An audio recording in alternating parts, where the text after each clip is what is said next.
and lack of medical support, and let people here have a greater sense of happiness and sense of rewards. I just spoke. Thank you. Mr. Robert Lee. President, the budget was delivered on February the 23rd. At that time, Hong Kong's economy was hit by the fifth wave of the pandemic. We were at a very difficult time. People were suffering. SMEs were finding it hard to make ends meet as well. The latest unemployment was 5%, which was highest since August last year. More than 180 people were unemployed. Given the circumstances, the FS forecasts a budget deficit, and counter-cyclical measures were proposed to increase government expenditure and to support enterprises in light of COVID-19, invest for the future, etc. I support these initiatives. The budget deficit and counter-cyclical measures were in line with expectations from the public. This is an unprecedented pandemic. The budget has helped to strike a balance between addressing people's needs and investing for the future, and that was no easy task at all.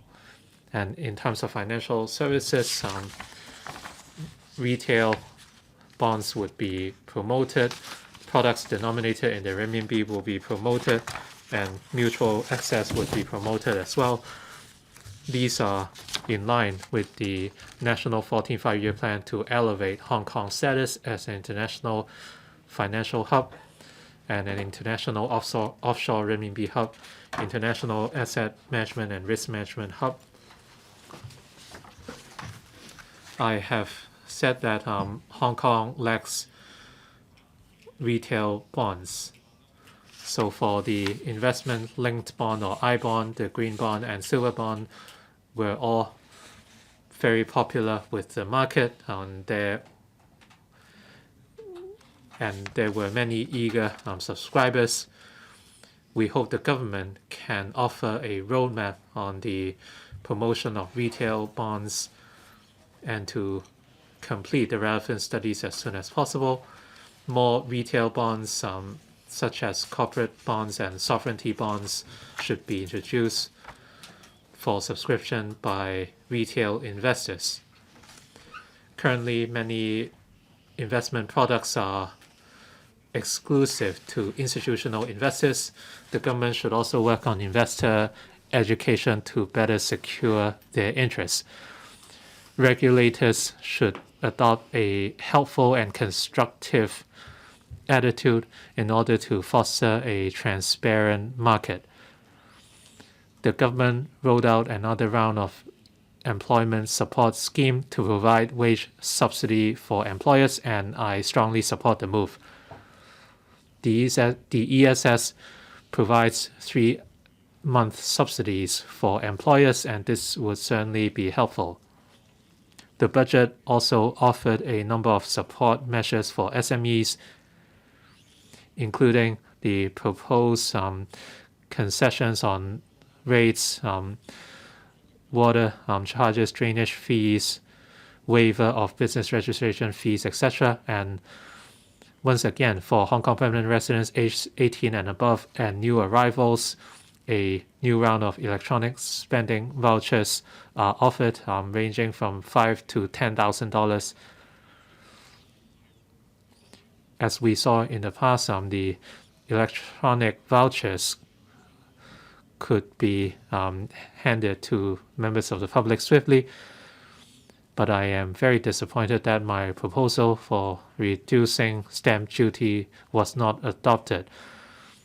The many international markets are reducing the transaction costs or stamp duty. The US does not impose stock stamp duty, and on the mainland, the stamp duty is only 1%.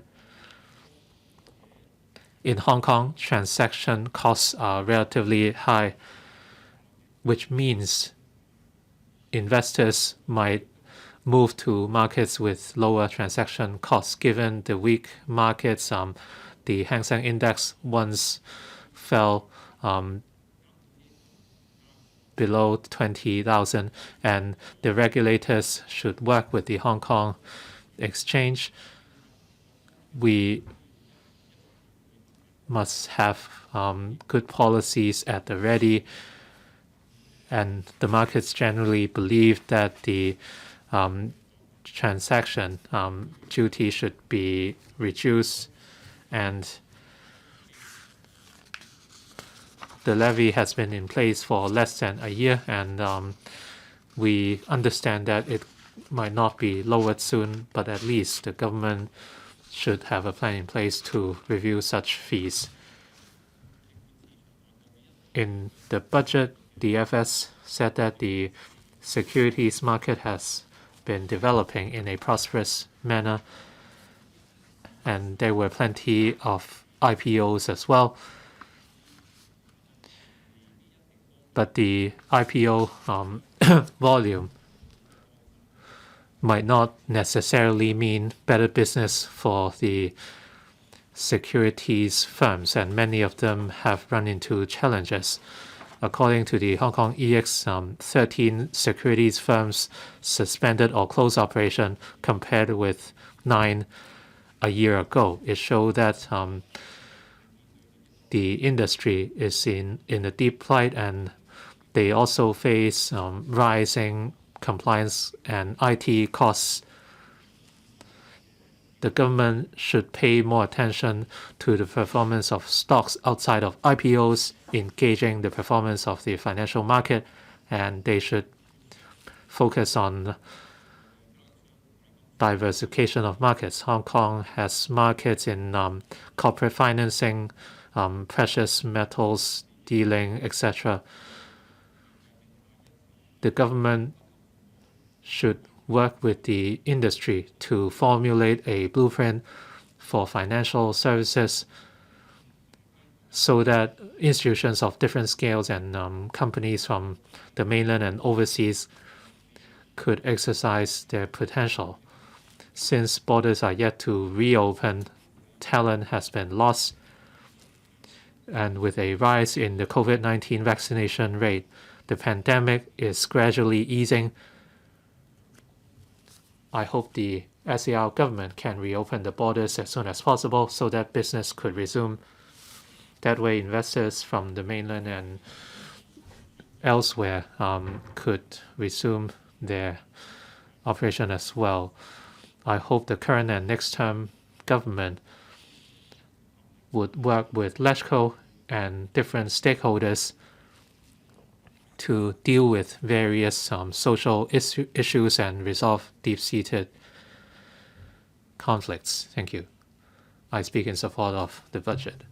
Mr. Martin Liao. President, I speak in support of the Appropriation Bill 2022 and its second reading. The budget was delivered in midst of the fifth wave of the pandemic. The government rolled out sound counter-cyclical measures to support the people, and through measures to diversify the industries and nurture talent, Hong Kong's competitive edge would be enhanced. I'd like to focus on the issues of land and housing under the budget. Some people would say that without land, there could be no housing, even though there's a direct correlation between the both. Land policy is different from housing policy. Policy on land is one of the most important policies for the government, because without land, there could not be any housing, and it would not be possible to develop Hong Kong as an INT city, a livable city, and sport facilities and infrastructure would not have been possible.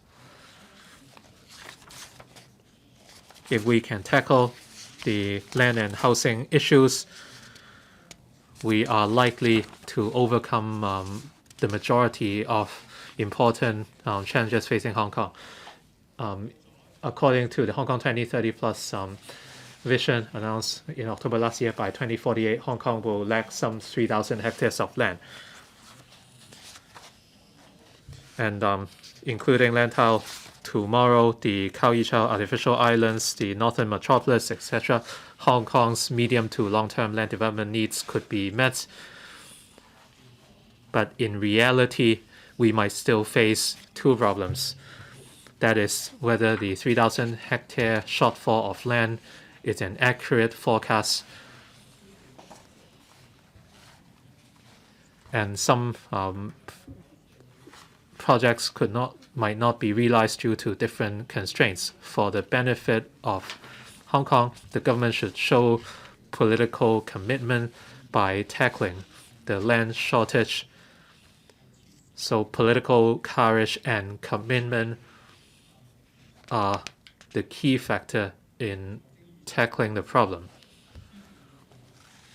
The budget addressed the northern metropolis vision, and Lantau tomorrow. $100 billion have been earmarked as dedicated funding to speed up the land, housing, and transportation development in the northern metropolis, and different modes and financing options would be explored for Lantau tomorrow. Both are mega projects that would take time to realize. The government should make use of market forces to achieve a win-win solution, and a balance should be struck between living and employment, and Hong Kong must be forward-thinking in building a land reserve so that they can flexibly deploy land as needed by the society. And in this regard, we can refer to the white site approach adopted by Singapore for government land without the long-term use, such as reclaimed land, land in new development areas, and idle land. Site formation should be carried out, and they should be designated at white sites without specific uses, and they could help meet future development needs. The northern metropolis includes housing, land formation, and INT, and once completed, the number of housing units could reach some 920,000 and accommodate up to 2.5 million people. This can tackle the housing shortage, and by then we can bid farewell to subdivided units. The northern metropolis would take 20 years to complete. For subdivided unit tenants who are in urgent need of accommodation, this might not be a solution, even though the government has identified some 3.5 million hectares of land to build 330,000 public housing units to meet the needs in the next 10 years. Only 1/3 of the public housing units will be completed in the first 5 years. So this would be a back-heavy approach, and the supply might be inadequate. And as such, the relevant statutory land planning procedures should be streamlined to speed up land formation. And while land formation is in progress, certain advanced works could commence first. The government should also speed up the redevelopment of older districts and develop agricultural land and brownfield sites, and where appropriate, plot ratio could be raised as a temporary measure. And this would help tackle the imbalance between land supply and demand. The budget also offered a number of new initiatives on residential development, such as reforming the rates regime, tax deductions for rental expenses, relaxation of mortgage insurance. Last year's budget had talked about reforming the rates regime, and this year we have seen a concrete plan. And landlords can only apply for rates exemption for one of their units, and to unify the rate at 5% of rateable value of the premises, and a 3-tier progressive system was introduced. Tax is one of the tools for wealth redistribution, and we believe that the new system would be fairer. There were criticisms that a line has been drawn at 550,000, and such properties only make up 2% of all private properties, so the threshold is apparently too high. But if wholesale changes are made to the rates regime, the middle class might be overburdened. Of course, under the principle of the able paying more, those who own more valuable properties should pay more. But as to how the line is actually drawn, this could be a point of discussion going forward. The government is providing rent allowance for those who are renting properties. Well, I have proposed rent or tax allowance for those who are renting domestic properties, which is certainly good news for many people. But the government should provide proper oversight to avoid or prevent possible abuse. Execution of these policies would be important. The government should adopt a fair principle and seek to understand the housing needs of the people. That way, people can live comfortable lives and enjoy a bright future. And so I speak in support of the second reading of the bill. Mr. Chen Kim-Paul. Mr. President, well, we have been suffering from internal and external challenges, and the public coffers have suffered. Over $200 billion have been taken out from the public coffers to fight the virus. So we are really worried about the public finance. Eventually, we have some good news. We have resumed high economic growth as a result of the assistance given by the central government. And the FS has been very effective. Instead of having $100 billion deficit, we have now turned around the corner. We have already got $29 billion surplus. We can be more relaxed.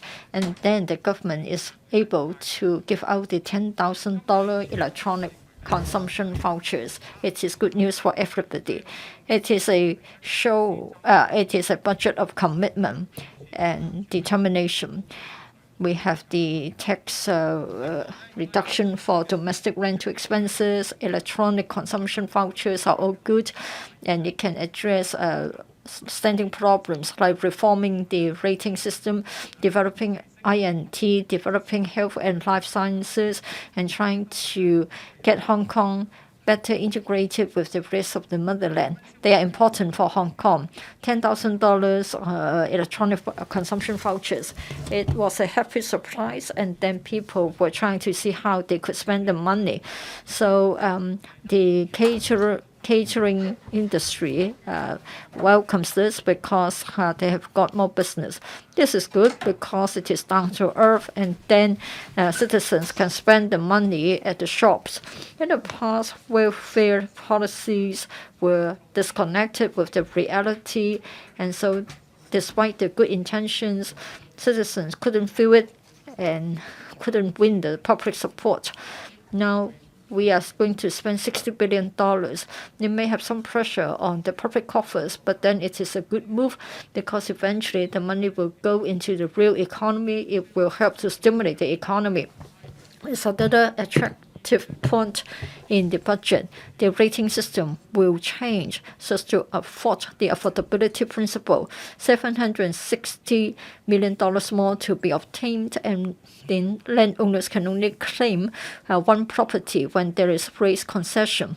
There will be $310 million to be forgone. It may seem trivial, but then in fact it is a long-standing problem. The government is worried about a reform, thinking that it will be obstructed. The government has always been emphasizing going through the procedures. It means bureaucracy. And in fact, it has become an excuse for people to hide behind the system and refrain from doing anything. So we need to break out of such constraints. And in fact, it has become a culture of not doing much in order not to commit mistakes. Now, on this occasion, the government spent a year's time to research on the topic. If you haven't done your homework, you are not entitled to speak. Well, for the CA candidate, Mr. John Lee, he has this idea, results-oriented. He has my full support. I hope the new-term government will adopt this philosophy and try to think out of the box so that the reform can be carried out smoothly. The budget also emphasizes that Hong Kong must integrate into the development of the motherland, and there should be more efforts to attract overseas investment. Of course, this is the right way to go. We should use the GBA as an entry point to join the internal circulation of the motherland. There will be the GBA investment fund, there will be support schemes, there will be the southbound trading of Stock Connect denominated in RMB. All such are good moves, but then the most important point is to resume quarantine-free travel. Without that, it means that everything remains on the drawing board, and we cannot implement any measures that can see us better integrated with the rest of the motherland. Attracting more foreign investment. That's my idea. I think we need to step up our promotion after the pandemic. $90 million more will be spent by the Invest Hong Kong so that we can sort of attract more headquarters to be set up in Hong Kong. This can maintain our international image, and we can make good use of the domestic circulation of the mainland. So we have to attract overseas investors. Well, for the new round of employment subsidy scheme, many people working in the insurance industry are self-employed. So for the first time they're included. I'm grateful. For our employees, they have to meet face-to-face with their clients. We used to have many mainland clients. They can't come, and so such business has been suspended altogether, even though we didn't suffer as much as the tourism industry. But then we are really struggling to survive. For the insurance industry, we would like to revive as soon as possible, but that means resuming the quarantine travel. And then there should be an enhancement of the tax deduction available for MPF voluntary contribution. The government hasn't responded to this. Now, for for our sort of opportunities in the GBA, it has been held up because of the closing of the boundary. I think we need the agreement and support of the Federation of the insurers. If the conditions are not right and only a small number of insurance companies are willing to set up service centers in the GBA, then it would defeat the purpose. This is the final budget of the current term government. The CS is in charge of the public coffers. He has to find ways to have more revenue and yet cut down on expenditure. So it was really difficult. He had to find different ways to fund the relief measures. The FS has always been very dedicated and hasn't shared his responsibility. I must thank him for his hard work. Thank you. Dr. Hui Simon Lee. Mr. President, earlier on, the FS delivered his budget. This is the final one in the current term government. It is good to see that the government has been very proactive in introducing relief measures, taking into account the short-term, medium-term, and long-term needs of Hong Kong, paving way for our economic revival after the pandemic. Undeniably, for the fifth wave of the epidemic, it has already caused further blows to our society and our economy. It highlights the problem with our economic structure. In terms of our economic development, the FS has said that we need to prepare Hong Kong in terms of a transformation. I do agree with him. I believe that if we can deepen the reform, then we can enrich our economic structure. In the budget, it is said that we have to maintain the vitality of our economic development. We should find new ways to increase our income. Well, there's a new development pattern of our motherland. We need to develop the new economy. In this way, we can maintain the momentum.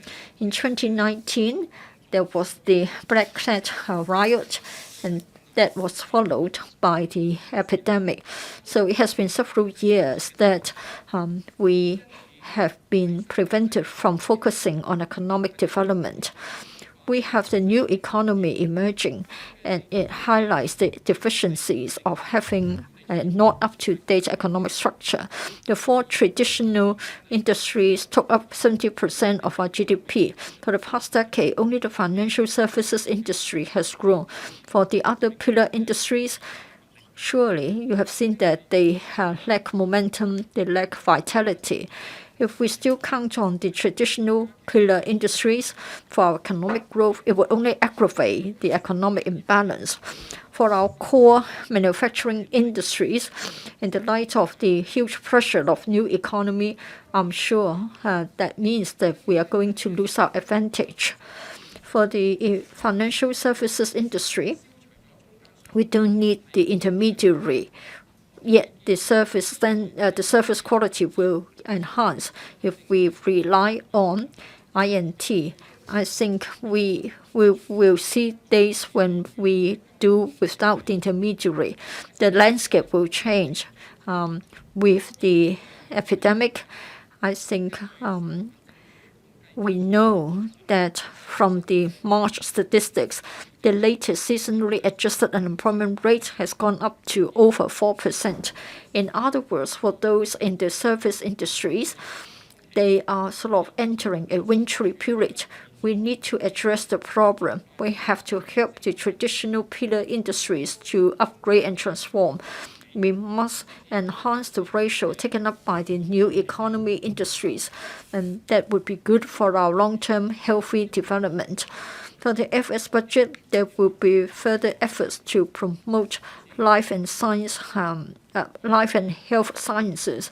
$10 billion will be used for this purpose. I think this is good because we know that the Hong Kong Exchange is the second largest hub for fundraising, and that's important for life and health sciences.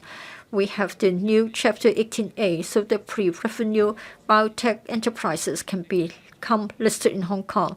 In this way, we can attract startups. In as short as 12 months' time, we have seen results. And in fact, the capital raised is similar to that seen at Nasdaq. By May 2021, 31 life and health science enterprises get listed as a result of that. We have transparency, we have clear listing rules, and we have depth in our market. So mainland and overseas enterprises can come here. And we have a first strong R&D capability.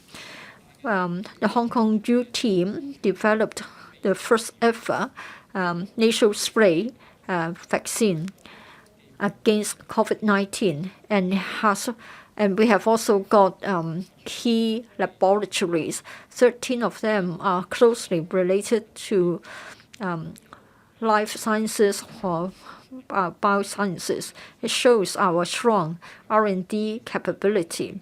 So by changing the law, it means that we are going to set a very good example. I would suggest that for the $10 billion investment fund, we should make good use of the 13A model so that we can enhance our ability to commercialize R&D. We have the Health at Inno Hong Kong platform. The government spent $5 billion to establish it. But then for each and every project, the longest period of subsidy would be no more than 5 years. And there must be application of the R&D outcome. So usually the projects are short-term projects. Therefore, we are not able to have the most advanced technologies. I think we need to diversify the structure, and we need to be more visionary. In this way, we can enhance our technological competitiveness. In addition, as an international financial center,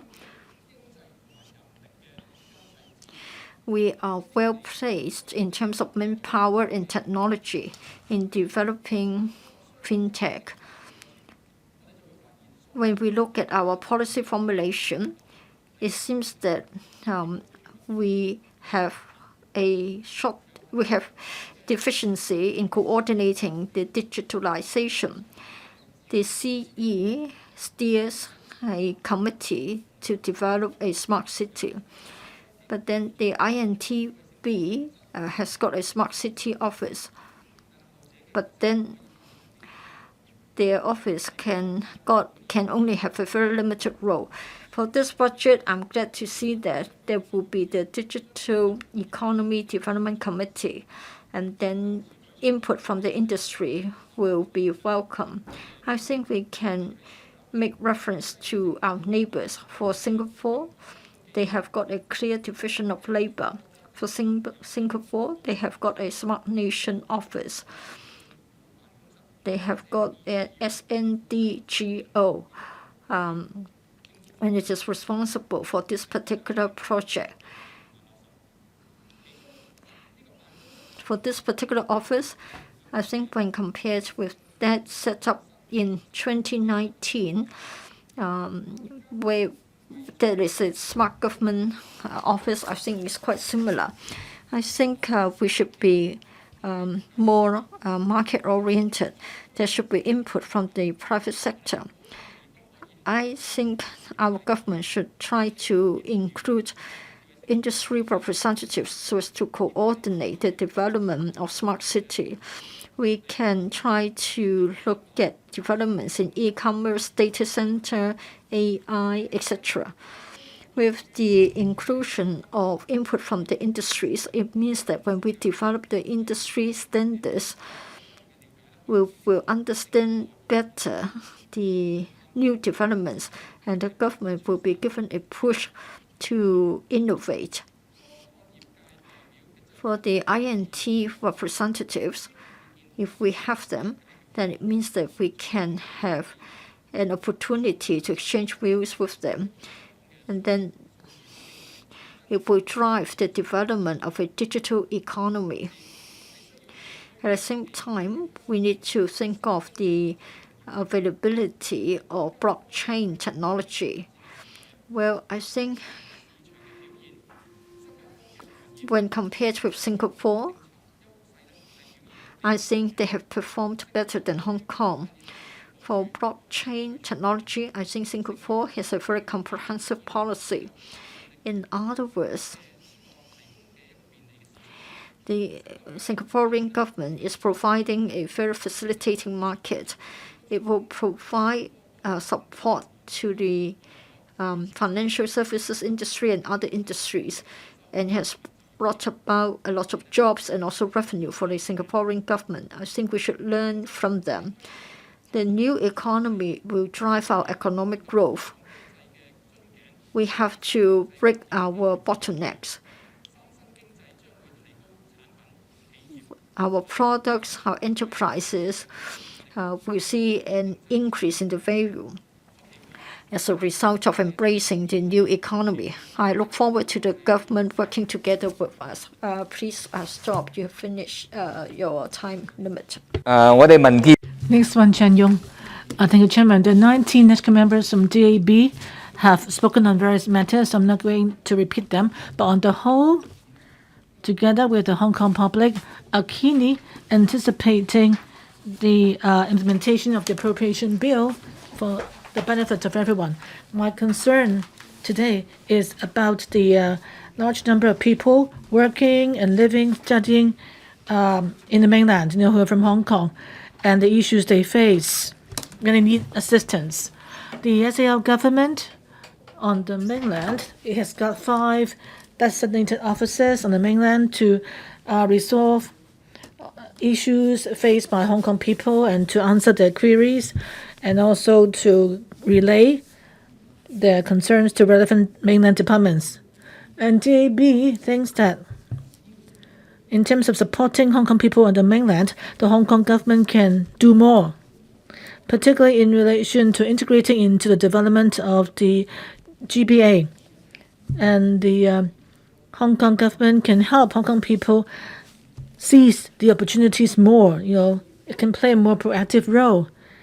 So that is officers on the mainland, in terms of their staffing and also their duties and so forth, should be expanded.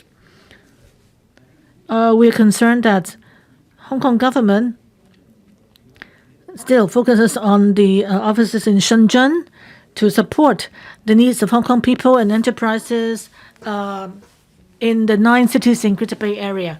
But we should note the rapid development of the Greater Bay Area and the need for more designated officers to meet the vast needs of Hong Kong people there. Hong Kong office actually in Shenzhen also needs to deal with queries and issues faced by Hong Kong people in other mainland cities outside of the Greater Bay Area. For Hong Kong people needing help, there's a lot that the office can do. People cannot easily go to other mainland cities easily. The staff from the designated office in Shenzhen. And for Hong Kong people, based on our information, they number 500,000 who are living there for the short term or have been living there for some time. And the number of cases requesting help in 2020, number 500. In 2021, actually, a number was around that the same. But with a vast number of Hong Kong people studying and working in the mainland, the ratio of those asking for help is low. Myself, every year, the number of cases I receive who ask for help actually are in the tens.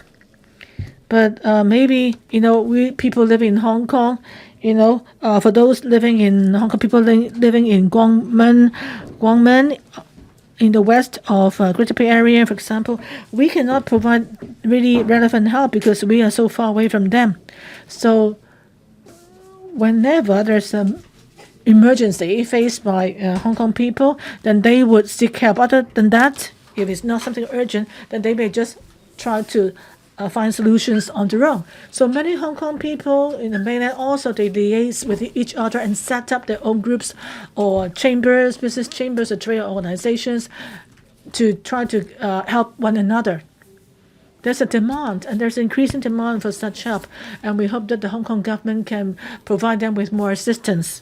DAB, our local officers have a concept that we would like to be near wherever people live.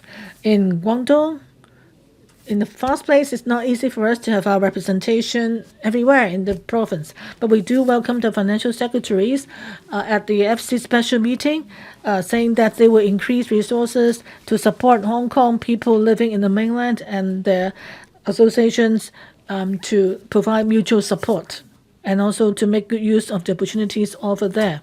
Still, the mainland officers of the Hong Kong government, they should do a better job, be more proactive. So, because they have the power and the resources and the professionalism, expertise to provide help needed. Therefore, their role is important.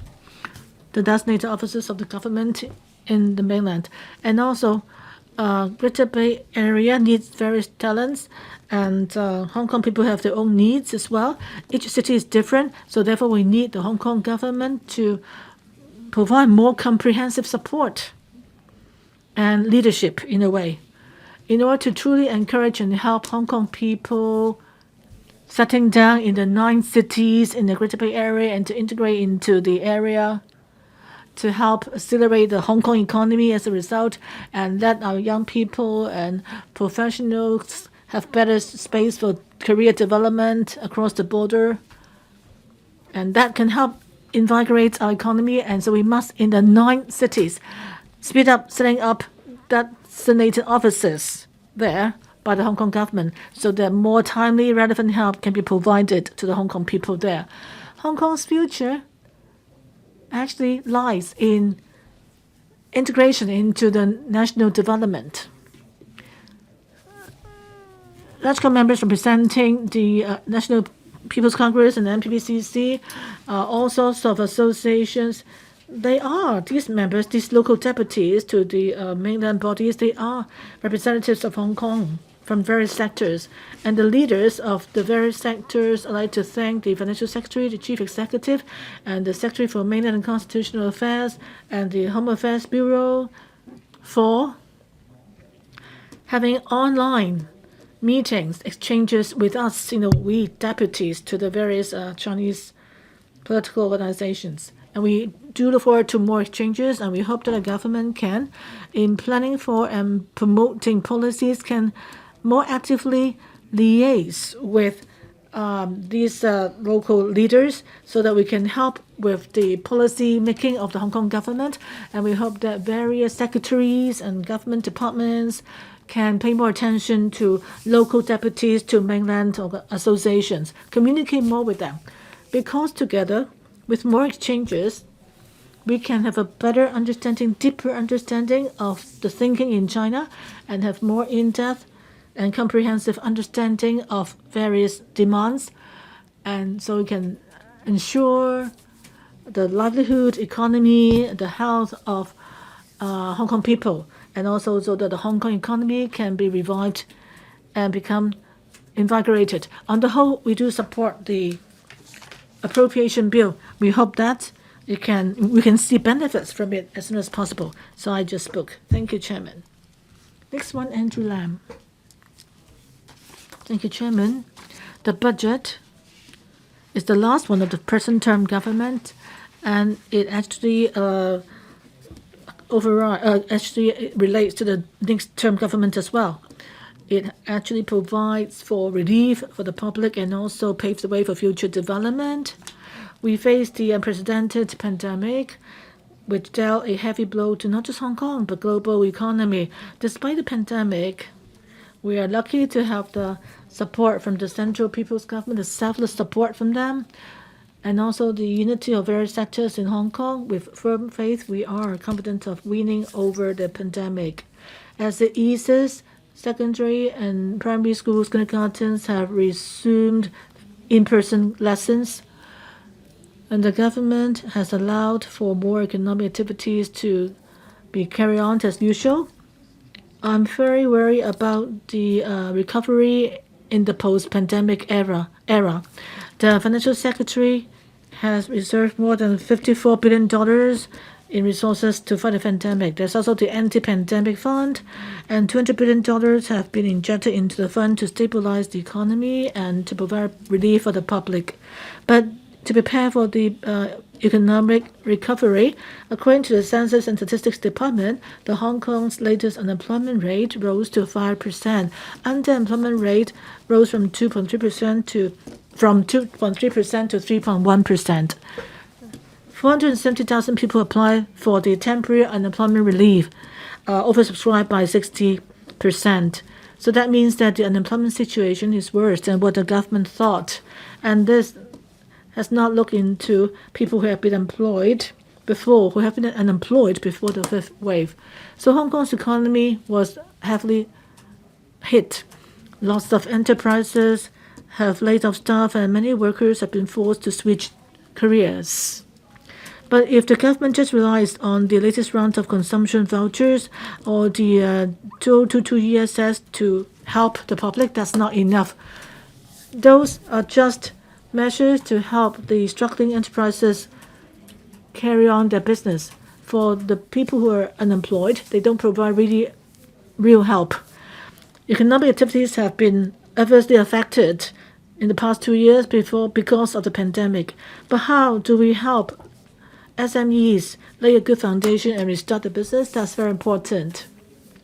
What's worrying is whether our economic structure will, because of the long-term separation from the mainland and international community, has it changed in any way? Can our new employment population adjust to the new situation? I asked the Financial Secretary to study whether our economic structure have changed at all, so that we can plan better for the future. Luckily, the government, besides stepping up training for switching jobs, it also come up with policies and measures, for example, using technology to help various industries make transitions, and also to help labor force who cannot keep their old jobs to change to new jobs.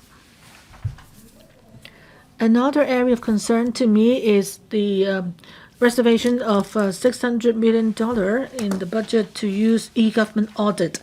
I'm worried that the audit will only be another exercise to check value for money for various government departments. It's nothing to do with development of Hong Kong as a smart city. I'm worried whether the policy bureaus and government departments have connected databases. Is there connectivity between the databases? Are the data actually shareable or accessible by various bureaus and departments? The government talks about developing Hong Kong as a smart city, but that has been said for more than 10 years. Hong Kong used to be in a leading position, but now almost in all areas, Hong Kong is having to catch up with other places.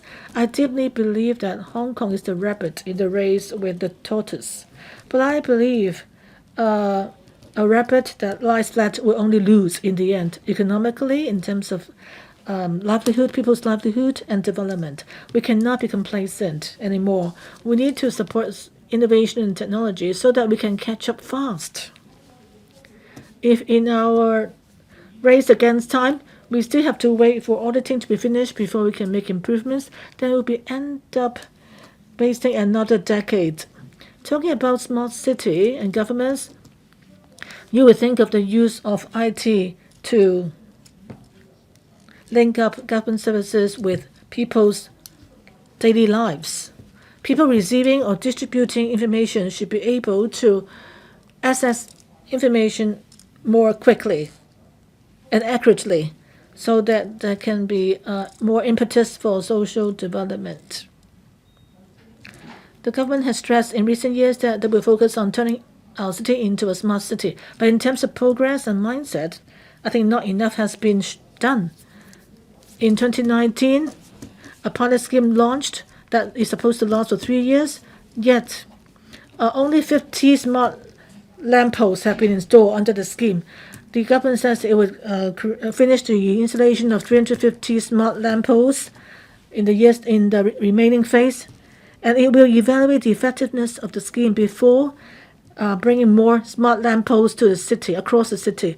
So just hundreds of lampposts has taken us several years. So how can we expect Hong Kong government to lead Hong Kong into the new age of innovation and technology if the government does not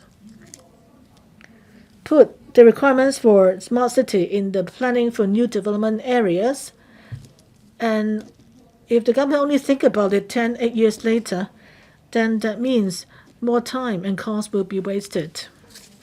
Whether in terms of land development, housing construction, or smart mobility, smart living, I hope that the Hong Kong government will not just be a talking shop. It needs to show that it is smart. Don't have more delaying. You should have more proactiveness and planning and budgeting for the move. Lastly, reviewing the financial situation of the government. We have 90 billion of fiscal reserve in the beginning of the term. Now we've got more than $100,000 billion in reserves, a historic high. I think from 2023-24, Hong Kong government is expected to retain a surplus. I think that doesn't mean, however, that we can be complacent. In the face of economic recovery, there's still the risk of superinflation. So whether for the present term or the coming government, we need to have long-term planning to cope with future challenges. Lastly, I'd like to thank the Financial Secretary for, in his process of writing the budget, incorporated a wide range of proposals and exercised financial prudence while trying with new ideas. I support the budget. Thank you, Chairman. Mr. Lam Sun Kang. Thank you, Madam Deputy. First of all, I'd like to thank the FS for delivering his budget this year. Under the global pandemic, the FS had introduced timely measures such as consumption vouchers, the ESS, etc., and these could help fight the pandemic and alleviate people's livelihood. However, if the policies are on point, we could have saved a lot of money. Hong Kong's economic problems, Mr. Lam, well, these problems stemmed from the fifth wave of the pandemic. Mr. Lam, please wear your microphone.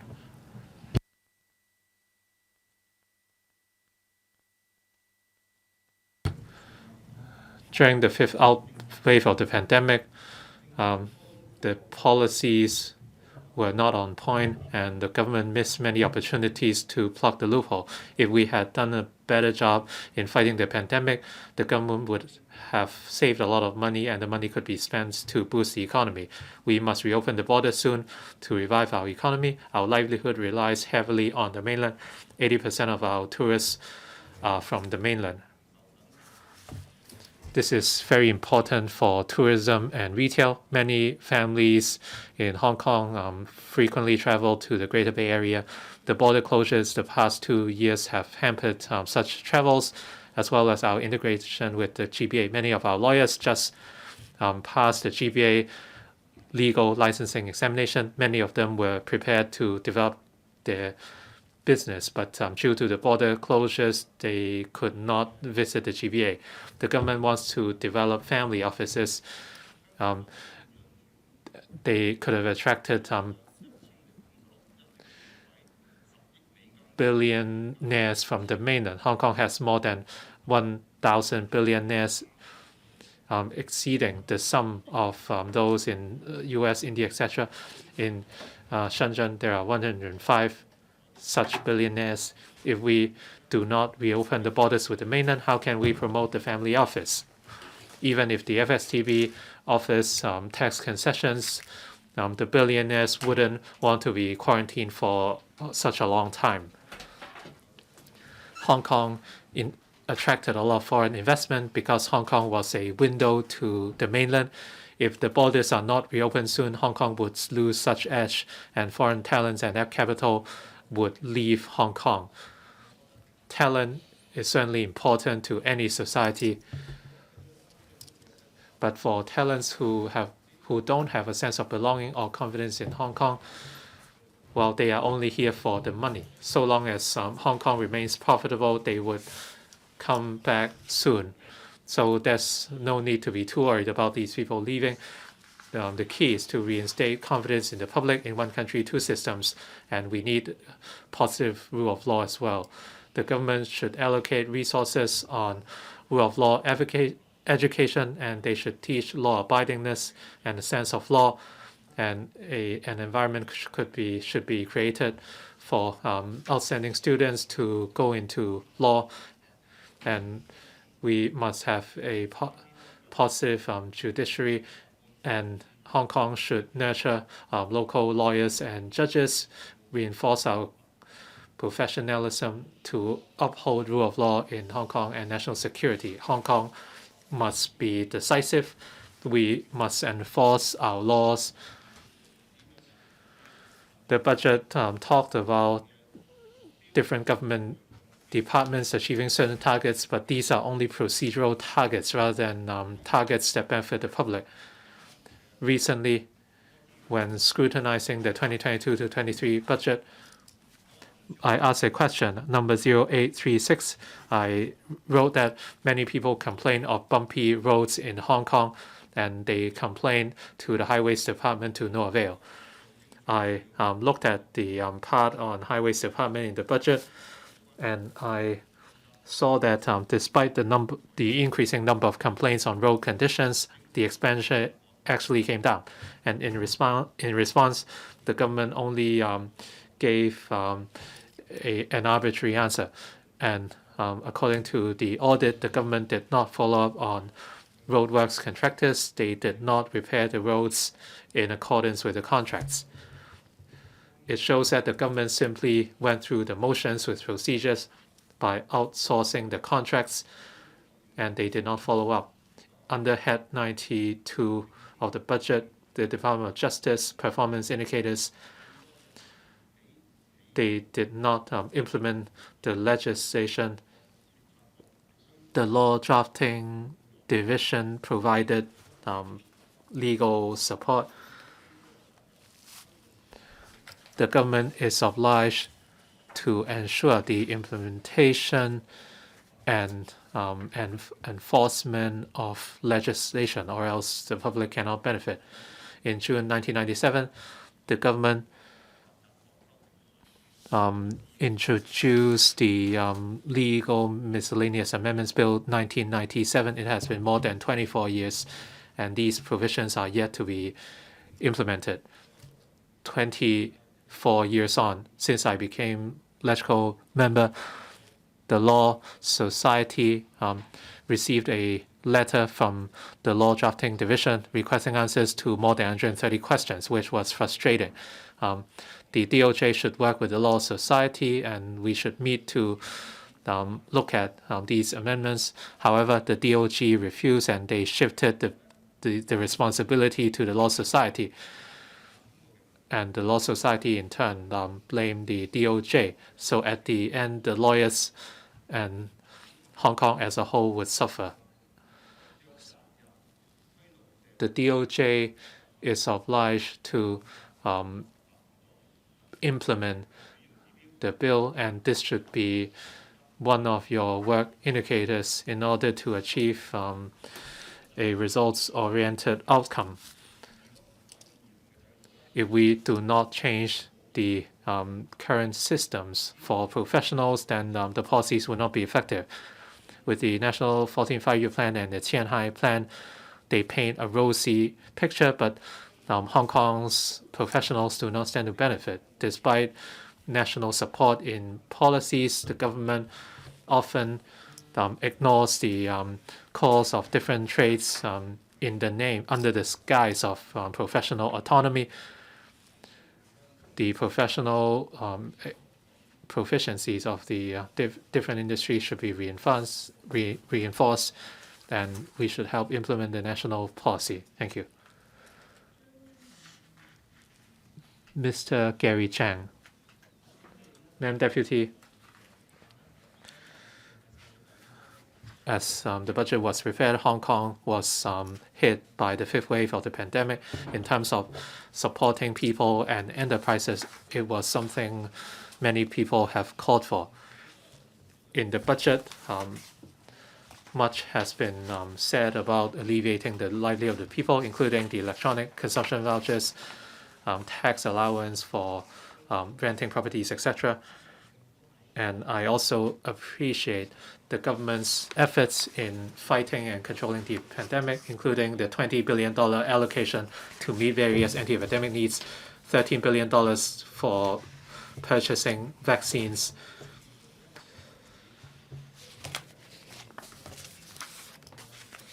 In Hong Kong right now, more than 600,000 people in Hong Kong are yet to receive the first dose, but if we deduct the population under 3 years old and the 200,000 odd people who were infected but whom were uninfected, unvaccinated, the figure should actually be lower than the figure before the survey. In other words, very few people in Hong Kong are yet to receive the first dose, or less than 1 every 20 people.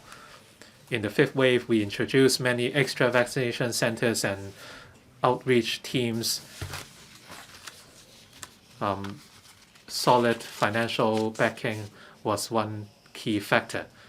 Even though there's room for improvement in fighting the pandemic, and they should have responded in a swifter manner, given the global pandemic, even when you look at countries around the world, including the mainland, no economy could have a perfect record. We should be fair and objective in assessing the performance of the SAR government, and we must ascertain or appreciate the efforts of frontline civil servants. So we should have a mechanism in place to mobilize the civil service. So preparing for possible scenarios in the future would never be wrong. The budget mentioned the northern metropolis, but unfortunately not much has been said. The budget has earmarked $100 billion as dedicated funding, but we know that northern metropolis would be an empirical project for Hong Kong. For it to succeed, we must have a holistic plan, financial projections, and budget. Since the Northern Metropolis plan was announced in October last year, it has been half a year. I asked about the project or works timelines under the Northern Metropolis, as well as the relevant manpower plans. The government said they were uncertain and they were still studying the plans. Since 2019, we have weathered different challenges, and Hong Kong has lost a lot of valuable time and opportunities. For children who were born during COVID, and they are about to go back to school, and without a clear timeline, there is no way we can draw up timelines objectively. The government proposed Lantau tomorrow and Northern Metropolis, which are mega projects that could be worth trillions. But does Hong Kong have the manpower resources to realize these projects? Or should we focus on the Northern Metropolis and turn Lantau tomorrow into a long-term project? The Northern Metropolis should not just be a slogan. The government should come up with a concrete timeline. Thank you very much. Mr. Stephen Ho. Thank you, Madam Deputy. I'm grateful to Mr. Gary Zhang for his final words. That is, don't allow slogans to replace implementation of policies. When it comes to budget formulation, it's just like drawing a circle. Even if you use a compass, you can't be perfect in drawing a circle. There will always be somewhere along the circumference that it is a dent or whatever. And then just like what Dr. Tick has said, it may be the welfare sector that suffers because of the lack of sufficient support, and then the grievance will grow and it will become a problem. I respect Dr. Tick's stance, that is, he would abstain from voting for the bill. But I won't do the same. We need to have the overall view in mind. That's important, but it doesn't mean that we should be prevented from giving attention to something minor, something trivial. We can't turn a blind eye to deficiencies, even though they are minor, they are trivial.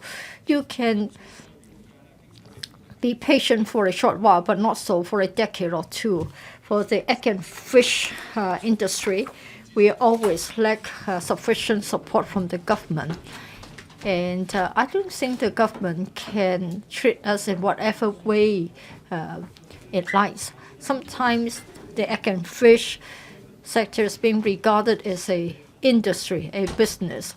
But then when it comes to the handing out of financial support, then even though your fish farm or fish vessel is of a different size from your neighbor, you are only regarded as an individual, regarded as an account. You only get a few $1,000 or just $10,000. So an employee may get more than the owner of a farm. Now we are talking about the 5th or the 6th round of the AEF. Well, you may make a mistake for the first time, second time, but not so when you're already in the 5th and the 6th round of the AEF. By having such an approach, do you think that my constituents would regard you as being a fair government? Well, I said that you need to study the relocation of typhoon shelters. I think the government should consider ways to rehouse the fishermen. Typhoon shelters cannot be expanded whenever we like it. There may be objection, there may be safety issues. I try to take the word of the government innocently, but then just the other day, I read a story and then I found that it was after all a joke. Well, when I asked my mom why others were having candies, I'm not, then my mother said that I have to constrain my appetite. And then one day I will have success. But in fact, that's not really the case. Now, maybe you'll say that this is a tourism project. Now you're able to have this boat ride in Victoria Harbour, but then for the fishermen, since it is said that citizens have to be safeguarded from falling into the harbour, and so there is this railing while fishermen have to risk their lives to go up and down their boats. Now for this boat ride, the Victoria Harbour is busy with a lot of traffic, and yet the visitors can step directly from land onto the boat. So how come that the treatment is so different? I did try to laugh at other district councillors like Chen Hangbin. You have been trying to get escalators or lifts for people who are mobility challenged, calling it an universal accessibility scheme. But for fishermen in my sector, they have been climbing over the railings for decades. Has the government been taking care of all sectors who are in difficult positions? I've been fighting for the interests for a long time. Not that I haven't made a case, but then the government is having a problem with getting the comments and views directly. Recently, we've been talking about civil service reform. This is because when citizens want to tell the government what they want, you need to spend decades of time before you can go through the consultation process. But look at the example of the yellow rubber duck boat. It only took a few months. We have got the Hong Kong Tourism Board. It gets subvention from the government. It doesn't have to go through the government departments, and yet it can quickly introduce this boat ride. I don't know why we can have this done so quickly. That is, we have this floating pier for the visitors to go to the boats. Now, of course, we have got different kinds of development funds, and yet they are being headed or chaired by the director of Egg and Fish. So bureaucracy has been blocking the progress, and the policies are 5 or 6 years behind time.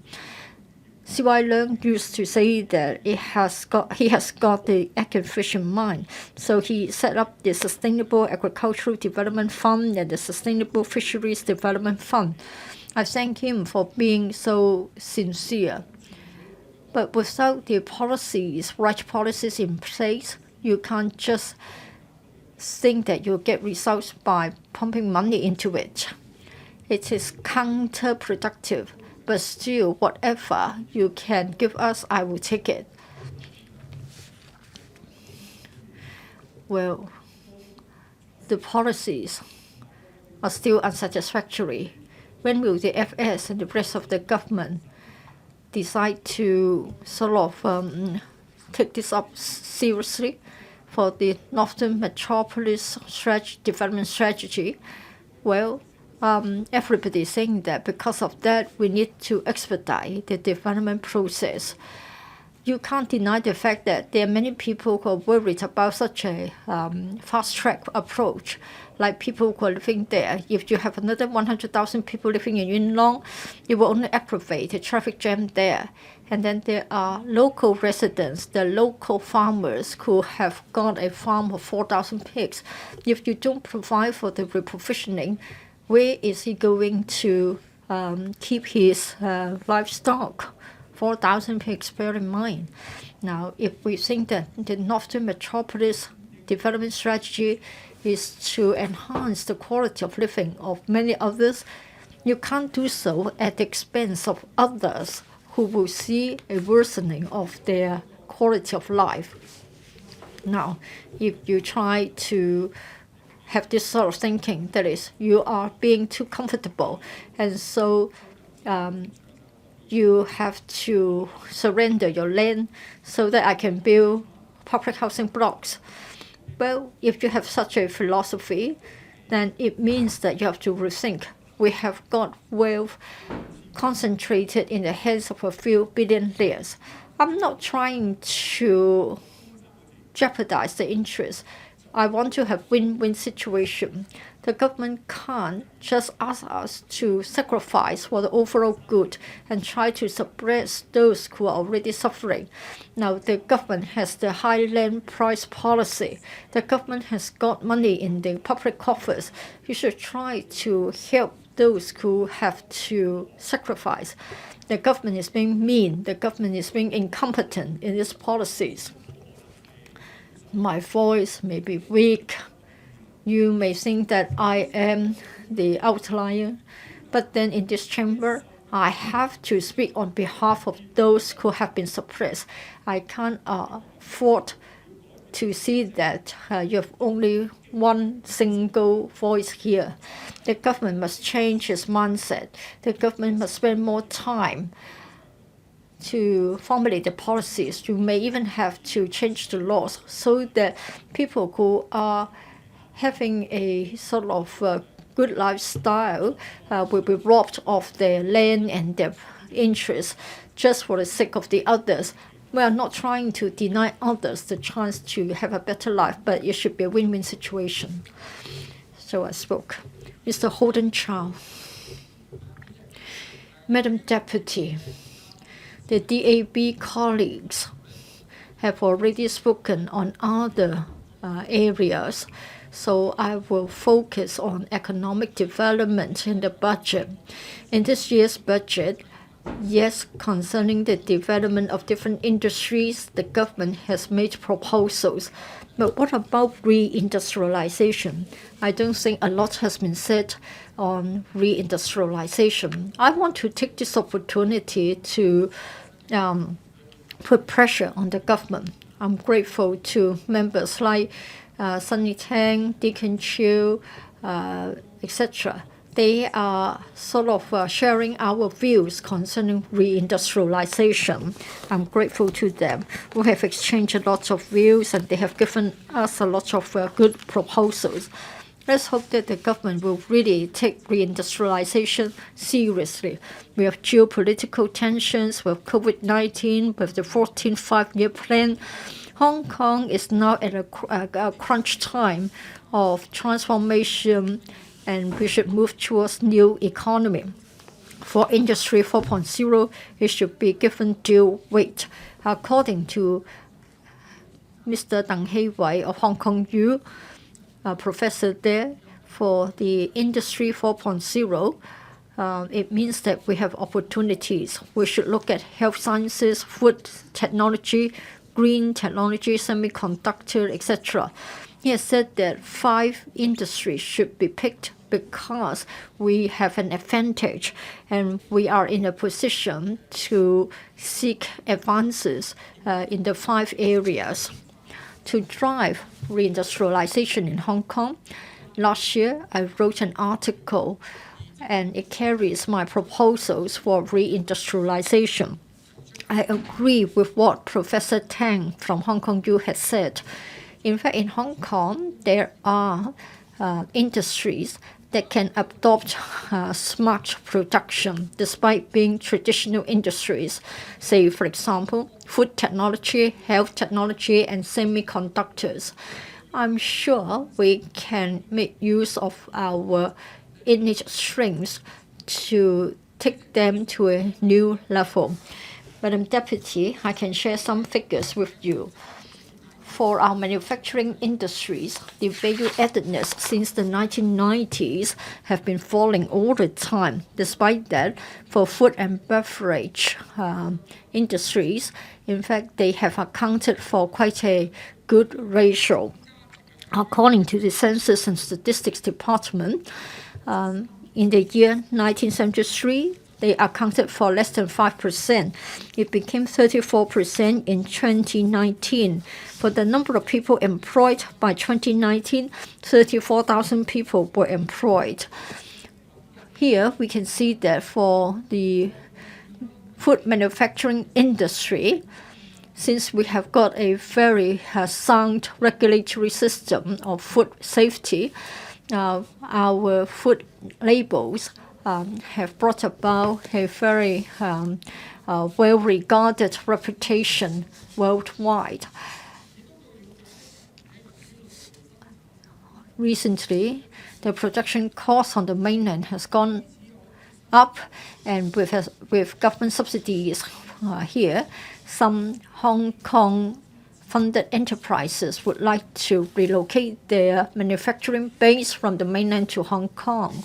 Some people in such industries have said that they would like to make use of new technologies, AI, smart production lines, etc., so as to have advanced food manufacturing business in Hong Kong. I'm sure Hong Kong is well placed to have further development here. There's one other development. Now we have digital transformation, electric vehicles, 5G, big data. We have a ever-increasing demand for chips. We have got a microelectronic center in Yuen Long. It will be commissioned next year. We would like to attract dragon-head enterprises for new generation semiconductors to take root in Hong Kong, so that we can have the design work here, we can have small-scale pilot schemes here. We have talked to the industry, and we have been grateful to the Hong Kong Productivity Center for their help. In fact, for the new generation semiconductors, its research, its design, or small-scale production, of course, for massive production, it should be left to the gateway cities. But then for smaller-scale production, we can do it in Hong Kong. Dr. Tang from Hong Kong U said that we can start with EVs, or we can start with the 28 nano semiconductors. And then for semiconductors, whether such can be sort of operate from the microelectronic centers, I think it should be feasible. The government should consider providing more money for that. Other than hardware, software would of course be important. I would suggest to the government that more resources should go to the following area. Mainland and international talents will be welcome in the future. We should try to help them to solve problems like accommodation. We should try to help them to get school places for the children. For international schools, they do play a very important role here. We should follow the example of Singapore. For Singapore, if talents are willing, they are able to attract talents to go to Singapore, because the talents can have peace of mind when they know that their children have got good education. So I think we should think along the same line and introduce similar policies. Madam Deputy, I said this in the past, and let me repeat this once again for the reference of the FS. We are going to have the second advanced manufacturing base. I suggest that it should be in Tuen Mun or Yuen Long in the northwest of NT. In future, it will be conveniently connected with the mainland. If it is to be located in Tuen Mun, it means that we are able to have west in, west out arrangements to get the products from the mainland. In Tuen Mun, we can also have modern logistics bases. It means that we can provide a lot of jobs locally for Tuen Mun residents. In particular, even for the grassroots citizens, they can get a job there. So the government should support by providing resources so that for Tuen Mun district, we are able to get a modern logistics center there. Finally, Madam Deputy, recently I have received suggestions from friends and citizens. That is, during the fifth wave of the epidemic, cross-boundary truck drivers were seriously affected. Of course, gradually, we hope that we can go back to normalcy, but it appears that there is still some time to go before we reach the target. Many people are saying that perhaps near the boundary crossing point, there should be dedicated area where we have closed-loop management of our delivery of goods. I think we have noticed that in Tuen Mun, we have people who work as boundary crossing truck drivers, and they have been affected by the outbreak of the fifth wave epidemic. I hope the government will listen to me and try to seek some improvements there. Finally, for Northwest New Territories like Tuen Mun and Yuen Long, the government must be effective in providing jobs locally so that residents in Tuen Mun and Yuen Long can work locally and by saving their traveling time, and they can have a better life.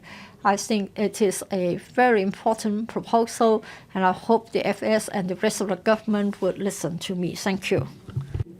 Kenneth Leung.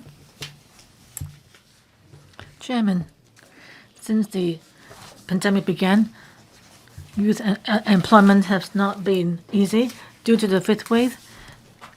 Even other issues faced by young people like social mobility and buying their own flat has also become even more difficult issues. The labor market is still not looking optimistic. We need to find ways to help the young people.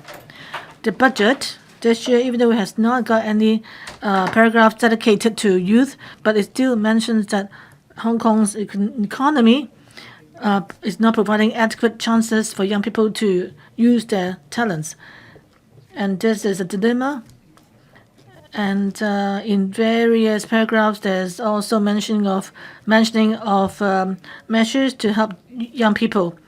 For example, in diversifying development of various sectors, and also the 14th five-year plan, which also provides windows of opportunities for young people and enhance young people's sense of gains. But nurturing sectors and industries require the development of talents. How is the government going to help support the development of talents? We don't know much about the details in the budget. Well, besides the short-term effects of the pandemic, we also need to look at the how to have an overall plan for young people's development. Well, there could be even more changes in the difficulties or challenges facing young people. So the government needs to be more proactive and look at what ultimate changes need to be implemented to have also a development blueprint for youth policy and overall policy in relation to youth.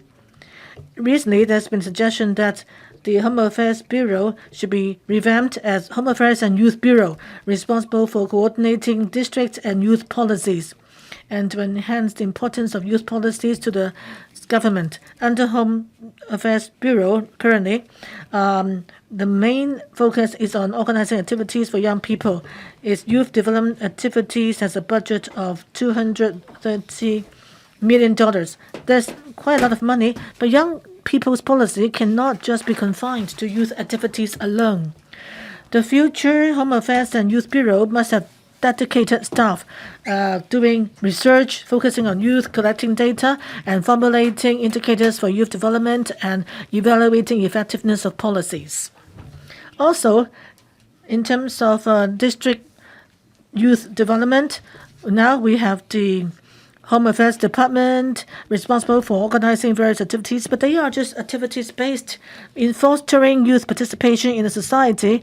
There must be more exchanges between the government and young people. They're not adequate now. The Home Affairs Department now focuses on other tasks now. It has other priorities now. Every year, we've got a budget of $57 million for the 18 districts across Hong Kong, including payment for part-time staff, which comes to less than $3 million for each budget, indeed, in relation to work or campaigns related to youth. So often projects have less than a budget of $1 million. With limited resources and staffing, besides activities, we are talking about people-oriented work. You need to build up relationships, and designated staff responsible for building up relationships with young people. So we hope that we urge the government to, when it comes to district youth work, increase resources and staff deployment. And each district office should do more work. At each district, there must be a youth ambassador or designated youth officer, so as to try to encourage young people to take part in local affairs more. There should also be youth observers, allowing young people to take part and think about the future pathways for community development. Now we've got the emergence of various sectors and culture and industries, so young people need to upgrade their talents as well. In our education and creative industries, we need to allocate more resources to equip young people so they can be more competitive. In terms of basic education, we need to continue the provision of STEM education so that young people in culture, arts, and innovation technology can be encouraged to have more creative thinking. STEM subjects can be turned into an independent subject, and so there can be STEAM collaboration between schools, so there can be a comprehensive STEAM education ecosystem. The government could consider setting up a education technology startup fund that can encourage development of technology education in schools and also in the operations of school as well, both in operations and teaching on campus. The vocational curriculum of some schools can be further enhanced because young people or students need to be aware and be interested in the emerging industries bred by the 14th Five-Year Plan. Under the 14th Five-Year Plan, the 8 positioning for Hong Kong is there, and we can speed up VPAT and step up links with employers so that more stakeholders can join in curriculum design to make sure that young people are well equipped and nurtured to meet the needs of the society. Young people have little life and work experience, so when it comes to starting their own companies, they will face a lot of challenges. So the government should provide all sorts of training courses for young people to enhance their competitiveness. Young people should be able to use the Continuing Education Fund and sign up for courses related to the emerging industries under the 14th Five-Year Plan. The government can also increase the subsidy available for those courses so as to encourage young people to look for new careers. The government should also encourage more young people to reach out to other places like the Greater Bay Area. In the Greater Bay Area, there are a lot of favorable policies targeting Hong Kong people. And the government can also introduce more innovative exchanges or 1+1 internship at Greater Bay Area, so Hong Kong people can have internship or practicum training in various cities in the Greater Bay Area, so they have better experiences and know more which careers or places are more suitable for them. Lastly, I want to talk about accommodation for young people. In terms of improving the living environment of grassroots youth, I think in the future, the government can do more in the future and do better in the future, particularly in relation to provision of youth hostels. There are only 7 youth projects now providing just 3,400 hostel places. The reason for that is because under the current policy, the thresholds are too high. The NGOs collaborating with the government needs to have vacant land. But how many NGOs in Hong Kong have vacant lands available for hostels? I suggest that the Hong Kong government should consider providing vacant premises to NGOs without land, but who are interested in running youth hostels, for example, vacant school premises. Or you can consider giving approval to collaborating with private organizations to convert industrial buildings into youth hostels, so more places will be available.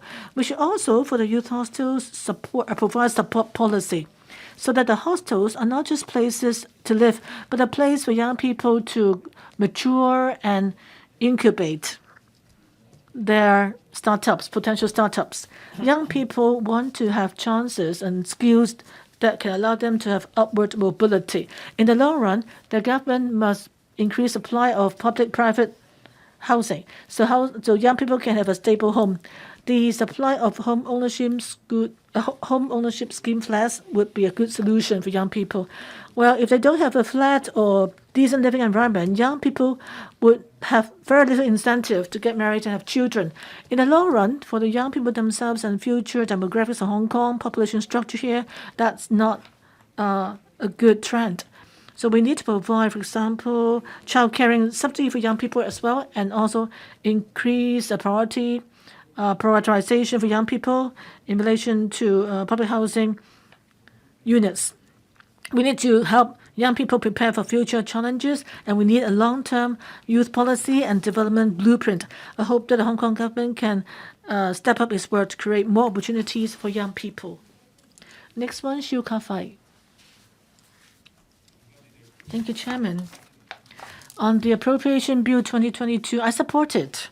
I'm from the Liberal Party. Actually, all my fellow members from the party have explained why. I'm not going to repeat. But I'd like to thank the Financial Secretary for the e-consumption culture, 100% product, guarantee product. And also the government has provided much relief, support for struggling companies. But I'd like to focus now on, having spent so much money in the past 2 years, how are we going to replenish our financial resources? To have financial stability, you need to have stable jobs and also have a stable taxation income. Some business friends of mine told me that the bill on the offsetting mechanism for MPF have caused some worries for them. Now, I'm a member of the Bills Committee. Once I read the bill in the beginning of the Chinese New Year, I thought that there are both advantages and disadvantages. Let me share them with you. For the former and present chief executive and the labor sector which supports this bill, people who support cancelling the offsetting mechanism, their intention is good. Why? Let me rehearse with you the story of the MPF. In 1974, for fear of companies' closure, there is the severance pay arrangement for layoff staff, and there's also the long-term service payment for long-serving staff in 1986, so as to provide better protection for vulnerable staff. And then many companies also launched their military contribution funds to attract more people to join their companies to have a brighter prospects. So having seen that, the government, since some companies offer retirement protections and some don't, and in order to have a uniform provision of benefits, the government launched the MPF scheme so that company bosses could be encouraged to just contribute to MPF accounts. So when people retire at 65, the laborers can have protection. And also, should the MPF accumulate in value over time, then there'll be even bigger protection for workers. So many agreed with the proposal. And yet people were worried that How do we work out the final sum? Let me do the calculation. For someone making $22,500, in 10 years, it will be $130,000. 20 years, it will be $270,000. So by the time he gets to 60, it will be more than $600,000. And together with the contributions by the employees, it will be in 45 years, with gains from the MPF investment, then the retirement benefit could be quite huge. But people were asking, say, if someone was laid off and would the person be protected, and what sort of protection would be available? In 1995, July 27, the official responsible for the idea, Mr. Leung Man-kin, he said that it's inappropriate to have double contributions. So in the end, people said that, well, if there is severance pay and long-term service payment, then those payments could be offset. In recent years, you can see that people found that the contributions have been offset. Say a colleague who's age 20, who's worked for the company for 20 years, he should have saved $270,000 in MPF. But if the company lays off the staff, then the company needs to compensate the staff concerned with $300,000. That means the staff could use that amount for its own purpose. But if the staff invests properly, then there's no problem. But if he does not invest properly, then the money could be lost. So after the age of 45, if the person continues to work till 60, 65, then they'll be worried that there won't be enough protection when they retire. That's why we need to have the offsetting so that in the future, the money saved will be retained for his future retirement needs. So the problem now is the severance pay and long service payment. How do we deal with it? What do we do with them? And that's what the business sector most worry about. The government is going to propose a new option, a proposal that's by 2025. The employer will need to continue to contribute 5%, which cannot be used. And the government's proposal is that in the first 9 years, there'll be more concessions, but after the 10th year, the business sector will need to contribute 80%, and the government will need to pay 20% only. 15 years later, the whole sum will be recouped. The government also create designated accounts for employers to make certain contributions. I've done a calculation. 1% would not be enough of contributions would not be enough. But money is not the biggest problem. What we're most worried is the labor-employer relationship could deteriorate as a result. Say after 2025, 2035, 10 years later, say staff A and staff B. If staff A after 10 years, he's making $22,500 and leaves for another company making the same wage because he leaves voluntarily, so there's no need for compensation. For staff B who goes to another company earning the same amount, but because he's laid off by the employer, then he will have $150,000 following her to the next company based on her year of service and her monthly wage. So staff A going to a new company, he's not getting the $150,000 and his years of service will not be counted. So if staff A and B go to another company in another 10 years and A leaves voluntarily and B is laid off, then B will get another $150,000. That means there's a difference of $300,000 between the two. The labor commissioners told me that that is the case. But if A did not leave, then he would have long service payment. Still, say someone who works from the age of 20 to 40, he accumulated $300,000. And 60 years old, he will got, some years later, he will have accumulated $390,000. That's the upper limit. So by the time the staff leaves the company at age 46, he's laid off. And if he goes to another company, by the time he reaches 65, he will get an additional $255,000.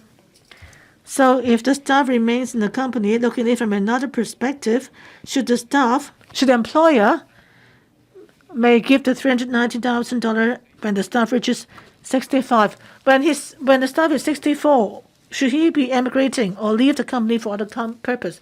Then the $390,000 will be given to the employer. For the unscrupulous employers, then if there are 10 staff in the same scenario, then that would mean an accumulation of $3.9 million. So there could be a lot of conflicts between employer and employees, suspicions between them. If you are managing a company with 10 staff and one does not perform well, you can lay off that staff and ask other staff not to follow his example and to work more properly. But once the bill is passed, then if someone wants the employer to sack her, then the whole management will not work in a company. So maybe the employer would just give their staff a 4-year contract to avoid disputes. But this could affect young people's upward mobility. I've got many people now around me who did not go to university but who are now bosses because they were given opportunities by the previous employers and they managed to set up their own companies. But if you are having 4-year contracts as the norm, and people would wonder why that they are not entitled to long-term benefits with the contracts, and that could undermine young people's desire for upward mobility. And also in terms of the business environment, we've done the calculations that 3 to 5% of the wages might be locked as a result, and that means that the bosses may not have enough cash flow. For SMEs, they'll find themselves in a more difficult situation in terms of operating the business. So therefore, recently, many people in the business sector are worried about the offsetting proposal. I know the original intention is good, so that more money could be reserved for people retiring. But how do you resolve the issues of the amount related to long service payment and severance pay? The government needs to think clearly, because after you have untied a knot, another knot would emerge, and people may not have confidence in the business sector. If people do not continue with their businesses, bosses leave, and there will be fewer job opportunities. Our taxation income will be reduced, and this will also affect our future budget.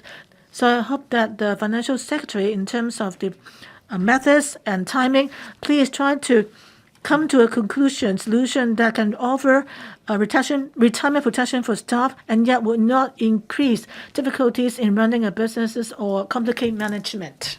I'd like to remind members that this is a budget on a debate on budget. As for specific measures, they could be discussed on another occasion. Mr. Chang Feng.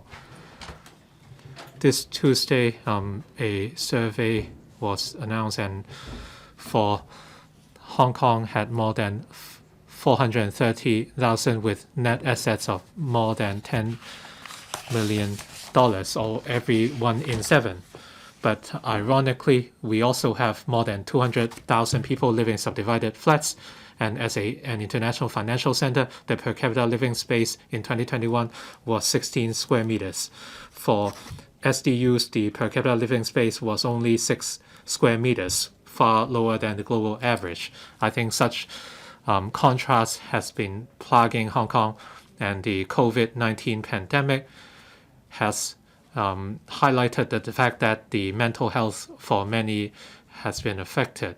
So housing or tackling the issue with SDUs has once again come to the fore. SDUs and cage housing were products that were born of necessity in Hong Kong. And every time mega projects are carried out, there would always be people who criticize them as white elephants, and the same goes for the West Rail Line. In the past, the West Rail Line was reaching full capacity, and it showed that the government must have vision in long-term plans. For Hong Kong to go forward, more land is needed. If Lantau Tomorrow and Northern Metropolis are implemented at the same time, land shortage in Hong Kong could be alleviated. But that begs the question, where does our money come from? Are we going to go broke? Lantau Tomorrow has attracted much controversy since the estimated project cost would exceed 600 billion Hong Kong dollars. The government stressed that the funding would be spread across 10 years or $40 to $50 billion per year. Some people are still concerned about our reserves. If Lantau tomorrow is implemented, the issuing of government bonds would certainly help. The green retail bond comes with a minimum guaranteed return, which is more attractive than other government bonds and certainly more attractive than interest rates in saving accounts. Of course, there are many ways to raise funds, but we want to stress that Hong Kong's public finances would not be weakened due to major projects. The government must provide sufficient data to reassure the public. In July, we will see a new term of the government, so housing supply is certainly one of the priorities. The government should draw up a long-term plan on how much housing is needed in Hong Kong, the required per capita living space, and the environment at different districts, and this is the approach they should adopt. We have old districts such as the Central and Western District, Yau Chin Mong and Sham Shui Po. These districts have a lot of old tenement buildings, and the environment is often lacking. Lantau tomorrow is located in the west of Hong Kong, with connectivity via the Hong Kong Zhuhai Macau Bridge, as well as access to the urban areas. It will connect Hong Kong with the west of Guangdong. The artificial island sites could house the relocated population from older districts so that the older districts could be redeveloped. As of the 31st of December, Hong Kong's reserves stood as $970 billion, and we must remain prudent financially and spend only when needed. The budget offered extra revenues for government income. The rates regime would be reformed to introduce a tiered system or a progressive tiered system that starts from 5% and grow to 15%. So those who are capable would pay more. For luxury home owners, they are considered to be financially more capable. Meanwhile, we have a lot of elderly landlords, and often they do not have a lot of cash. Their most valuable asset is their self-occupied property. Currently, they would have to pay 5% in rates and 3% in land rates or rents for government land, which is not very affordable for them. Rates are an obligation, and the capable should pay more. Those who own more valuable properties should pay more. I think this is rather obvious. As for self-occupied properties owned by elderly citizens, could they be exempt from paying rent? The DAB has been angling for tax allowance for those who rent or own their self-use properties. And back in 2017, the financial secretary once considered the proposal feasible, but he said that the computer systems of the Inland Revenue Department might need to be fine-tuned. And by 2019, this issue became an issue of fairness. And the proposed tax allowance was linked to a rental allowance. And he said without an allowance, offering a tax allowance was unfair. At the end, the FS did not accept this proposal. Fortunately, in the final budget of the current term government, the FS announced a tax deduction for those who are renting a property. And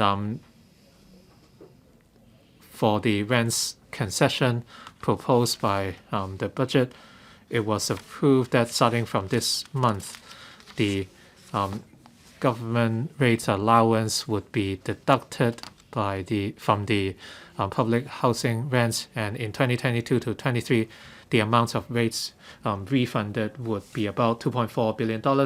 Assuming there are 800,000 PRH tenants, each household can receive a rebate of $250. For tenants who are CSSA recipients, refunds will be offered by the SWD.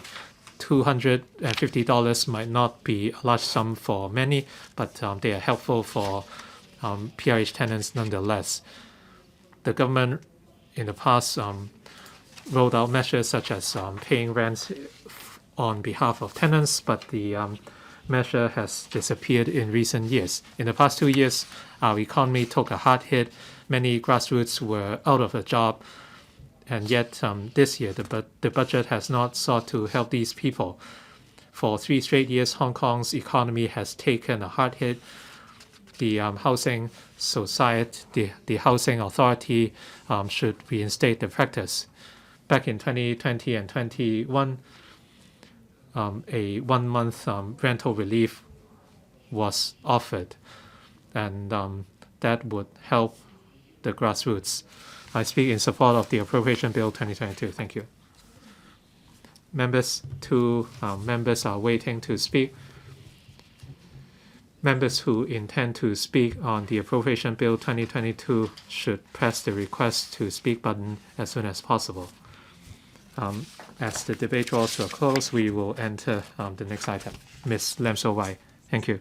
Madam Deputy, I'd like to thank the Financial Secretary for understanding the plight faced by many people and businesses due to COVID. Back in December, I proposed a handout of at least $10,000 to everyone in the form of cash or consumption vouchers, as well as employment support measures, and the society expressed general support in the proposal. Today, I'd like to speak on welfare expenditure. The 5th wave arrived out of the blue and seriously affected industries such as catering as well as tourism and services. Many industries were affected as a result, and many companies went out of business. And some experts said that a 6th wave is likely to materialize, and for cross-boundary families who could not travel due to the border closures, they have been seriously affected as a result. Hong Kong's unemployment rate is currently very high, and we expect this to continue for some time. We are yet to see light at the end of the tunnel.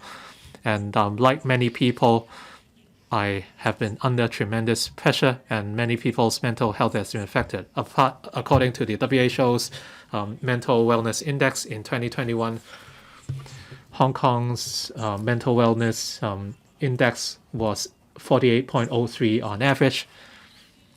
And for more than half the people, well, the passing mark was, well, for more than half the people, the rate, the index was lower than 53.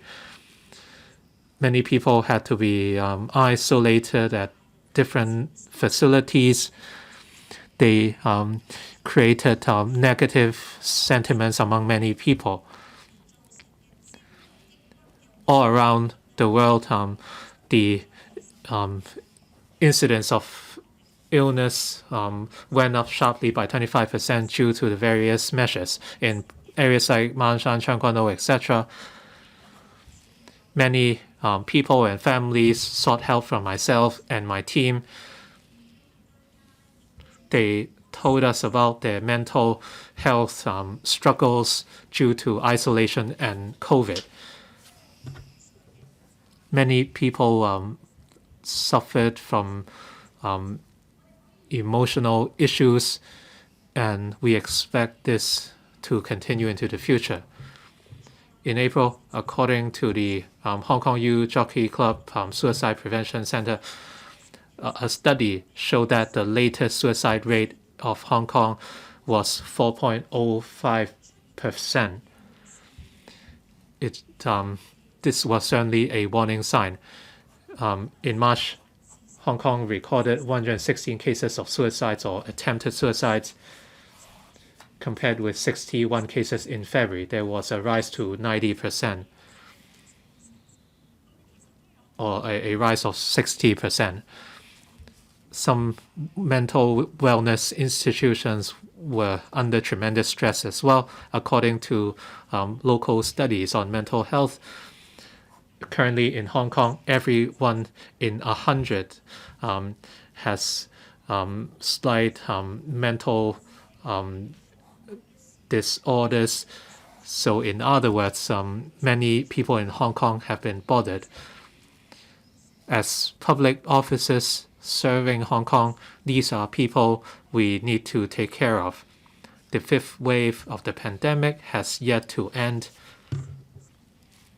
and many people are under tremendous stress, and this could trigger more problems. As for medical social services, and we rely on professionals to help these members of the public. For clinical psychologists or mental wellness experts,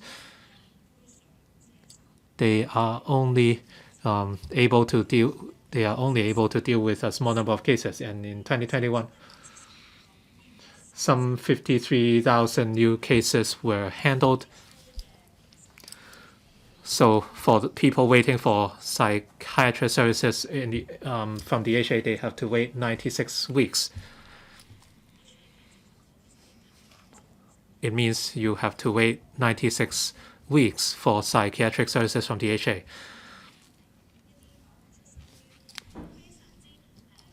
For those from wealthy families, perhaps they would be able to secure help, but for most people, could they really wait 2 years to receive such services or counseling outside of the HA? There are medical social services in place like ICC, MWs, etc. However, they are not sufficient, especially under COVID. So for the current term and new term of the government, they should focus on answering the calls of the public, including people from all walks of life. With the consumption vouchers, people could have a few $1,000s to spend, but in terms of mental wellness or other areas, many people are still suffering. The government has spent more than $100 billion on welfare, but the FS should understand the needs of different people, and these include people who are recovering from mental illnesses, the elderly, children, PWDs, etc. You should not reduce the welfare budget by 1%. The welfare resources are already insufficient in light of the many social issues, and the demand for welfare services is ever rising. And Mr. Chu talked about cross-boundary school children and their needs. So in terms of education and welfare, expenditure must be reinforced.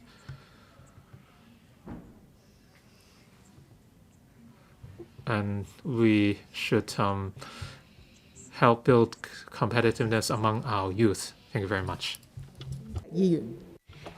Mr. Edmund Wong. Madam Deputy, again, I would like to thank the FS for his final budget in the current term government. We have got many measures that are good for the people and provide a relief to the heavy burden suffered by the people. Well, to the accounting profession, we have given him high scores. And on the day of delivery, together with my colleagues, we carried out an analytical session, and we have given him very high marks for this budget. I want to talk about healthcare as well as the attraction of talents. Well, we have had 5 years governance of the current term government. Other than the Black Clad Riot, I think the epidemic is the most challenging job. In year 2020, we had the first wave. So far, there have been 5 waves of outbreak. For the 5th one, which started end of last year, 1.5 million people were infected. Unfortunately, we lost 9,000 lives, and it is unprecedented, and it is most saddening.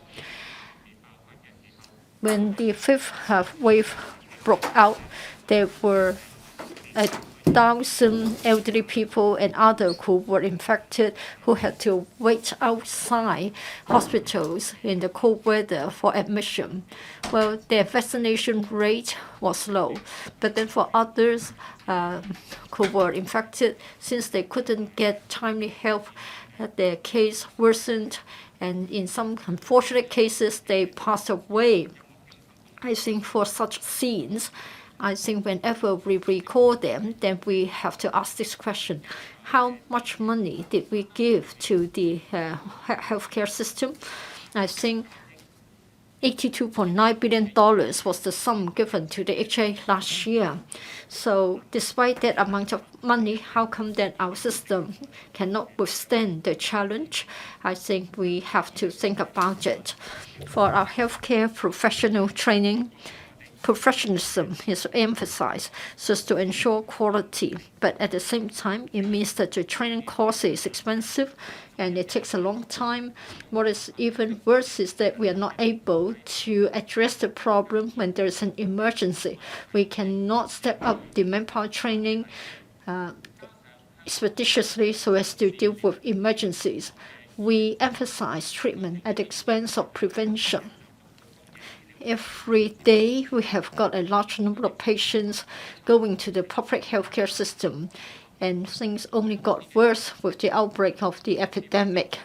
In the aftermath, perhaps we should consider, in addition to training up professionals, we have to provide basic healthcare training to others so that they can take part in primary healthcare. So generally speaking, they can become healthcare ambassadors, advocating a healthy lifestyle. When there is an outbreak, when there is a public health emergency, then they can also become caregivers. They can become volunteers or assistants to help the professionals, and then we won't repeat the tragedy of people dying because of lack of timely assistance or intervention. Well, another point is that Hong Kong has always been regarded as the most vibrant financial center. We were blessed in that we got help from the mainland, and we have got many other advantages. So many professionals would choose Hong Kong as the first destination in the Asian Pacific region. In 2019, there was the riot, Black Clad Riot, and followed by the epidemic and the social distancing restrictions. We are losing talents to other places, in particular the financial services. Mr. Zhou Mengong talked about this problem yesterday. I subscribe to his views, in particular in the case of the higher education. Mr. Chow had some reservation about the number of people exiting Hong Kong.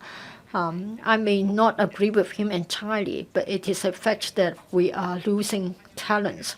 When the government was asked this question, that is the financial services industry losing talents, the government would always blame it on the epidemic and say that it would only be temporary. The government would never give us the true picture. For institutions suffering from manpower shortage, I think between 2020 and 2021, it was increased from 5.1% to 12%. For junior professionals, 21% or more. So we can have a rough estimate as to what has happened to the entire industry. It is worrying. For the past few months, it is said that multinational financial services companies have been relocating their staff members to Singapore or even withdrawing from the Asian Pacific region altogether. For my accounting profession, we have always had problems with new recruits. This has been so for a few years, and it has worsened this year. We are not able to get new blood, and this affects our business, and we are not able to nurture local talents. In future, it would affect our competitiveness. In his budget, the FS has a part concerning labor supply and manpower training. And of course, he has got different schemes to address the problem, like training our local manpower and also attracting quality migrants. But then the epidemic is affecting the world on all fronts. Can we still rely on the traditional methods? I think we should be more sort of innovative. The government has come up with this idea of providing tax concessions to family office. We do welcome this because we can attract the inflow of capital. We can also attract more financial services talents to come to Hong Kong, bringing about more quality jobs. Yes, the policy is recommended, but then when I asked a question at the Financial Affairs panel, I said that probably we are offering something similar to that in Singapore. We aren't as attractive as Singapore because they do have a lot of exemptions when it comes to licensing requirements. So family office can be saved a lot of trouble. And in fact, Singapore has led us by a few years. Many family offices have been established there, and then the growth is significant. I've been told that for family offices, they would prefer Singapore to Hong Kong. If we aren't more attractive in what we can offer when compared with Singapore, how can we get them here? How can we have family offices domiciled in Hong Kong? Madam Deputy, since the outbreak of the epidemic, we have seen unprecedented changes globally. Now, capital outflow, talent outflow have increased beyond recognition. Everybody, every place is fighting for the best human resources. Just like wildlife, I think they will choose the place where they will have a lot of opportunities to prey, to food. So that's the sort of habitat they will choose. So if we can have a cluster of different talents, then we'll be at an advantage above others, and then others will have to enhance their offers to poach the talents from us. So we cannot be sort of having wishful thinking, believing that talents will come back to Hong Kong. The FS must come up with medium-term and long-term measures, more tax concessions, attracting the professionals and talents from overseas, and we need to have more generous immigration policies. Well, if we have the right caliber, then everything will prosper. The government must come up with a comprehensive policy, retain the talents, nurture talents, and attract professionals. Then we will ride on the opportunities in the GBA with the staunch support of the motherland. So I spoke in support of the Appropriation Bill 2022. Dr. Elizabeth Quat, thank you, Madam Deputy. Well, it is a difficult time, and he is presenting the final budget of the current term government. He must have put in a lot of thoughts, and he must have been making difficult choices. I would describe it as a budget of commitment, a budget of sincerity. $67 billion to fight the virus, and then he has to find ways to relieve the people from their hardship. And he's trying to find ways to help the SMEs. We need to find ways to revive our economy. We have to invest for the future. For this budget, on all fronts, I think he has given attention to all sorts of issues and problems. In particular, he has responded to the DAB's aspirations, giving out a $10,000 electronic consumption voucher to the eligible citizens. It is a welcome move. There have been other relief measures like tax reductions and raise concessions, etc. I think many of us would find them helpful. And then for many years, we have been asking for tax deduction for domestic rental expenses. This will go some way to help the middle class. And then there's also one other proposal from us, that is tax deduction for domestic helper expenses. This hasn't been taken up. I hope the next time government will do so. For the relief measures, yes, there are plenty of them in the budget. To many enterprises, the most important point is to resume quarantine-free travel. And then everybody will be welcoming an economic revival. Business activities would resume, and then there will be life again. $130 billion will be spent on innovation and technology. That's my sector. Of course, I would strongly support the move, and it is indeed an important initiative. As a result of the epidemic, which has lasted for over 2 years, I believe that you would agree with me that we've identified deficiencies in many areas. I would have wanted to talk about I&T, but then Professor Law is here, so let me talk about services for the elderly. Since year 2003, when we had SARS, there was a study concerning the problems with RCHEs, lack of space, lack of manpower, etc. They have been with us for a long time.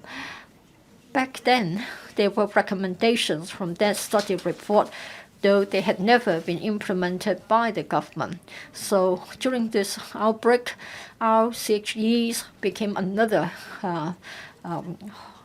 problem, and many elderly residents got infected and died. It is a tragedy. I hope public officers will learn a painful lesson, a hard lesson from this experience.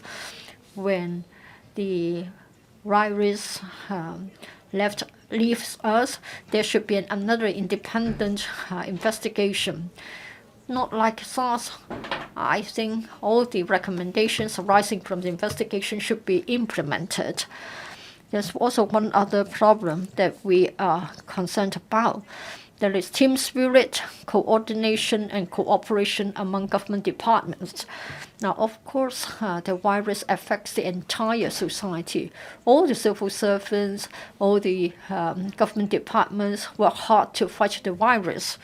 But then, are they united? Do they have concerted efforts? I believe many citizens would say no. Perhaps some civil servants at the front line worked very, very hard, and to them I would like to express my gratitude. But then for others, they thought it was not their business. Therefore, in terms of coordination, I think the government should work harder. There's also one very visible deficiency, is the application of I&T.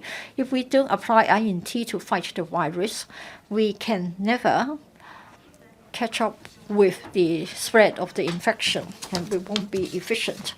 On day one, when the government launched the Leave Home Safe application, if it is not having a tracking function, if it is unlike the health code, if there's not a real name application, then we cannot catch up with the spread of the disease.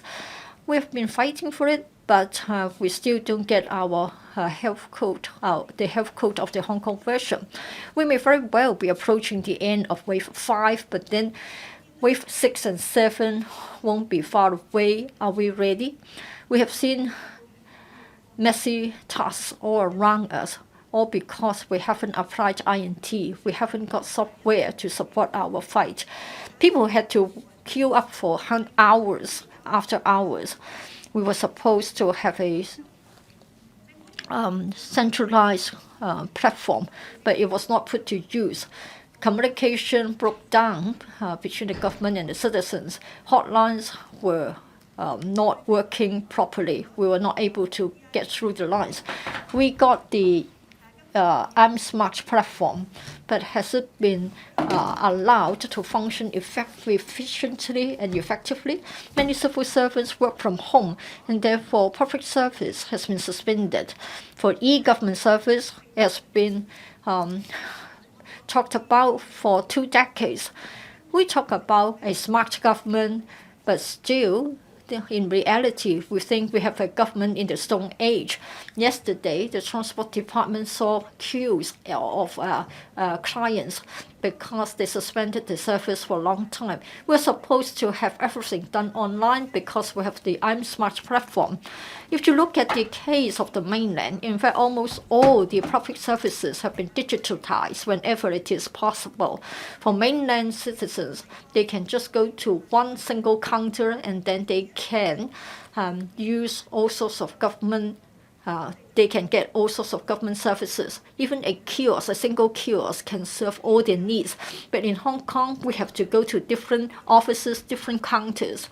Now, citizens would think that e-government means a paper form would be converted into a PDF file, and then that's it. That's e-government. No, that's not acceptable anymore. By having e-government, we want to have quicker service, more convenient service. Now in Hong Kong, land and housing are the most thorny issues, but still we are not making good use of INT. Together with Mr. Chen Xiu-hong and Andrew Lam, we have set up a group on smart city, and we have come up with many proposals and recommendations. We talked to the relevant sectors and industries for the availability of data in the public domain. They are not that we want, and there are also other solutions that the government are not interested in getting it. So I think we have to go after big data. The government must make good use of the big data, not just opening up data that is of no use to us. We need to collect and analyze useful data, not just data in any form or any nature. There would be data that could be useful in expediting the construction process, but the government is not interested. The government owes us an answer. Otherwise, you might have invested a lot, $130 billion for INT, but in the eyes of the citizens, they don't see any benefits coming out of it. Now, another $10 billion will be spent on life sciences. Yes, if we want to do that, we need sufficient manpower. Have we got them? If you search around the city, we haven't got sufficient talents for AI. We need to attract more overseas talents. We need to speed up the training of manpower. But then STEM is not a compulsory subject for primary or secondary students. For our civil servants, for our principal officials, what about their technology literacy? What about their digital literacy? I think they are not competent enough in this regard.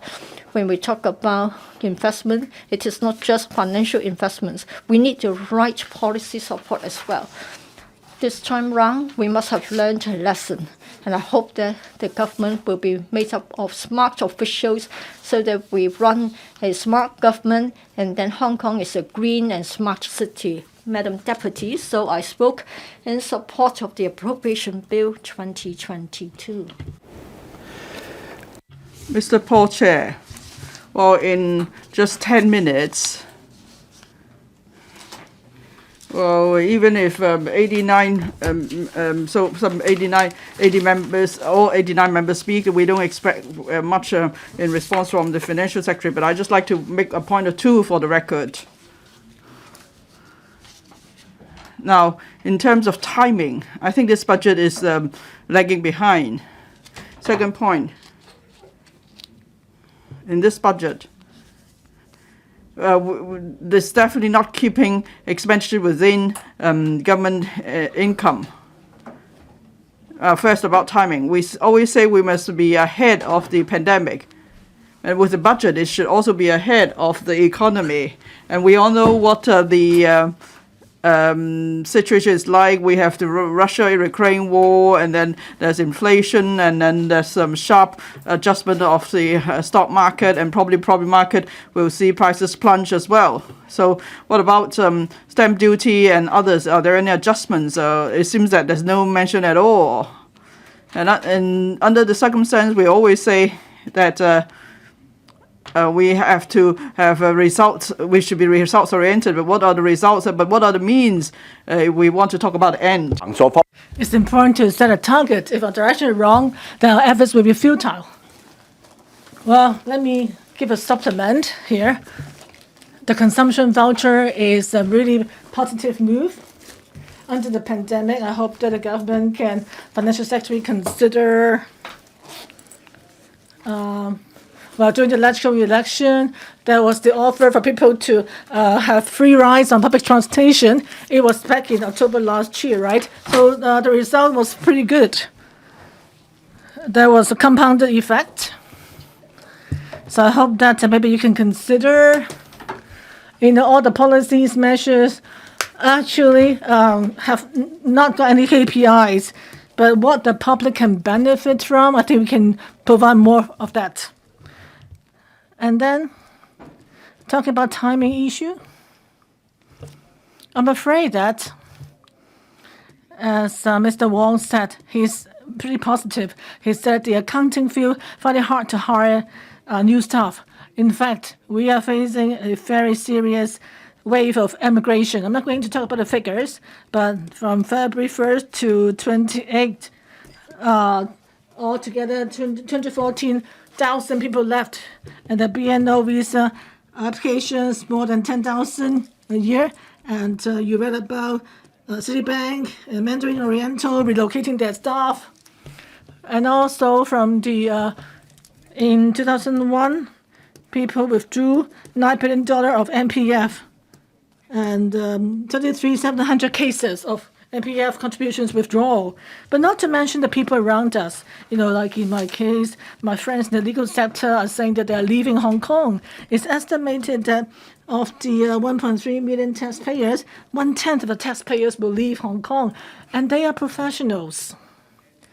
And they are actually responsible for Hong Kong's development. Their professional thresholds are pretty high, and it's not easy to replace them. But the government is still acting like an ostrich. It's not acknowledging the trend. Whether it's emigrating or moving into a new place to stay, it's the same issue. We said that the Financial Secretary said that, his estimates of a revenue is always on the wrong side. I know it's difficult to make financial estimates, but systemic change approaching, if there's a crisis looming, then you do need to do careful calculations of the impact on our incoming revenue. And you have to think of what we need to do to prepare for that. If you don't have a correct estimate of our revenue, then how can you spend within your limits? We've got 70,000 families who are leaving Hong Kong with a budget of $5 million. That would come to $350 billion. So it's similar to the figure I suggested earlier of $317 billion. In 2 years, that will come to $780 billion leaving Hong Kong. The 10,000 consumption voucher only cost about $60 billion, around that figure. So that means the money leaving Hong Kong will be enough for us to get the consumption vouchers for 5 years. So you need to see the impact on our revenue, potential impact. Chairman, I'm not going to be talking about vague points in relation to policies and measures. I just want to give you actual figures to show you some KPIs. Non-refundment claims. We used $7.2 billion on that. What does it mean? In 2020, October 19th, on the day when people can ride on public transportation, free, MTR, mini buses, and so forth. So the revenue comes to $51 million. So the $7.2 billion will be enough to get all people in Hong Kong to ride on public transportation for free for more than 141 days. So the non-refoulement claims, actually those expenses are unnecessary. So the issue is our fake refugees are entitled to a fake legal aid. But people like Dang Long Wai, Hong Kong people who were actually suffering from jail sentence in Philippines were not given a cent. So, Chairman, well, let's look at what the UK is doing. UK is saying that it's sending refugees to Rwanda, and that's what Europe has done for years, sending refugees to PNG and so forth, Pacific Islands. We can be creative. Think about to respect human rights and in line with the practice of UK, we can consider sending our non-refoulement claimants to move them to Xinjiang. You're so worried, concerned about issues in Xinjiang. Well, Xinjiang is vast, living cost is low. If you want to give money to the mainland government to receive them, well, there's lots of space available. We can also invite some international refugee organizations to go on a trip in Xinjiang to see for themselves the situation there instead of just making up things. In the mainland, it's sad that we want to have dynamic infection, but let's talk about dynamic zero refugees. If that's what we do, then maybe refugees will have no incentives to come to Hong Kong, and the application approval procedures will be much quicker than what is happening now. Chairman, not much time is left for me, but I think our budget, in approving the budget, often, well, the 10-minute debate is only part of the process. It's in the Q&A session that real work is done, where we can dwell on the details and ask questions. Chairman, well, it happened in the past, but for this particular term, it's more serious. That is, the Q&A session is totally inadequate because the number of questions has been reduced, and the government's answer, I've noticed in the current term that the government is not really cooperative in giving answers. Let me give you an example. Like, one question asked was, we've got 55 funds. How are we going to do with the money? Any chance of money being plowed back into the fund? The answer we got is because it does not involve government expenditure, so no answer will be given. So that's the answer I got. But is it really unrelated? 55 funds involving tens of billions of dollars? So the user pay principles, if we don't get our money back, then should we chase the person giving the money so we can reduce our burden? And the government said, well, they cannot give us an answer. And they denied us an answer. And also on expenditures, on peers, how do we procure the RIT kits? How much subsidy have we given for the high-speed rail link and our charges or support for the MTLC and so forth, other kinds of subsidy? Those are major public expenditures to us.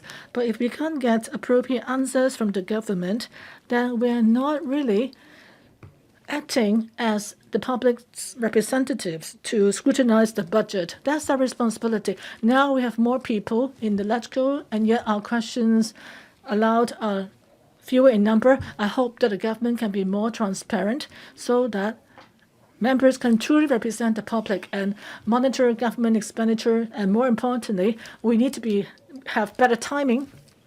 We need to make sure that we are spending within our limits and make the public feel that the budget is for their own benefit. Does any other member wish to speak? The second reading debate on the Appropriation Bill 2022 will resume at the Council meeting of the 4th of May 2022, at which public officers will reply to members' views. If the motion on the second reading is passed, this Council will proceed with the remaining procedures on the bill at that particular meeting. This council resumes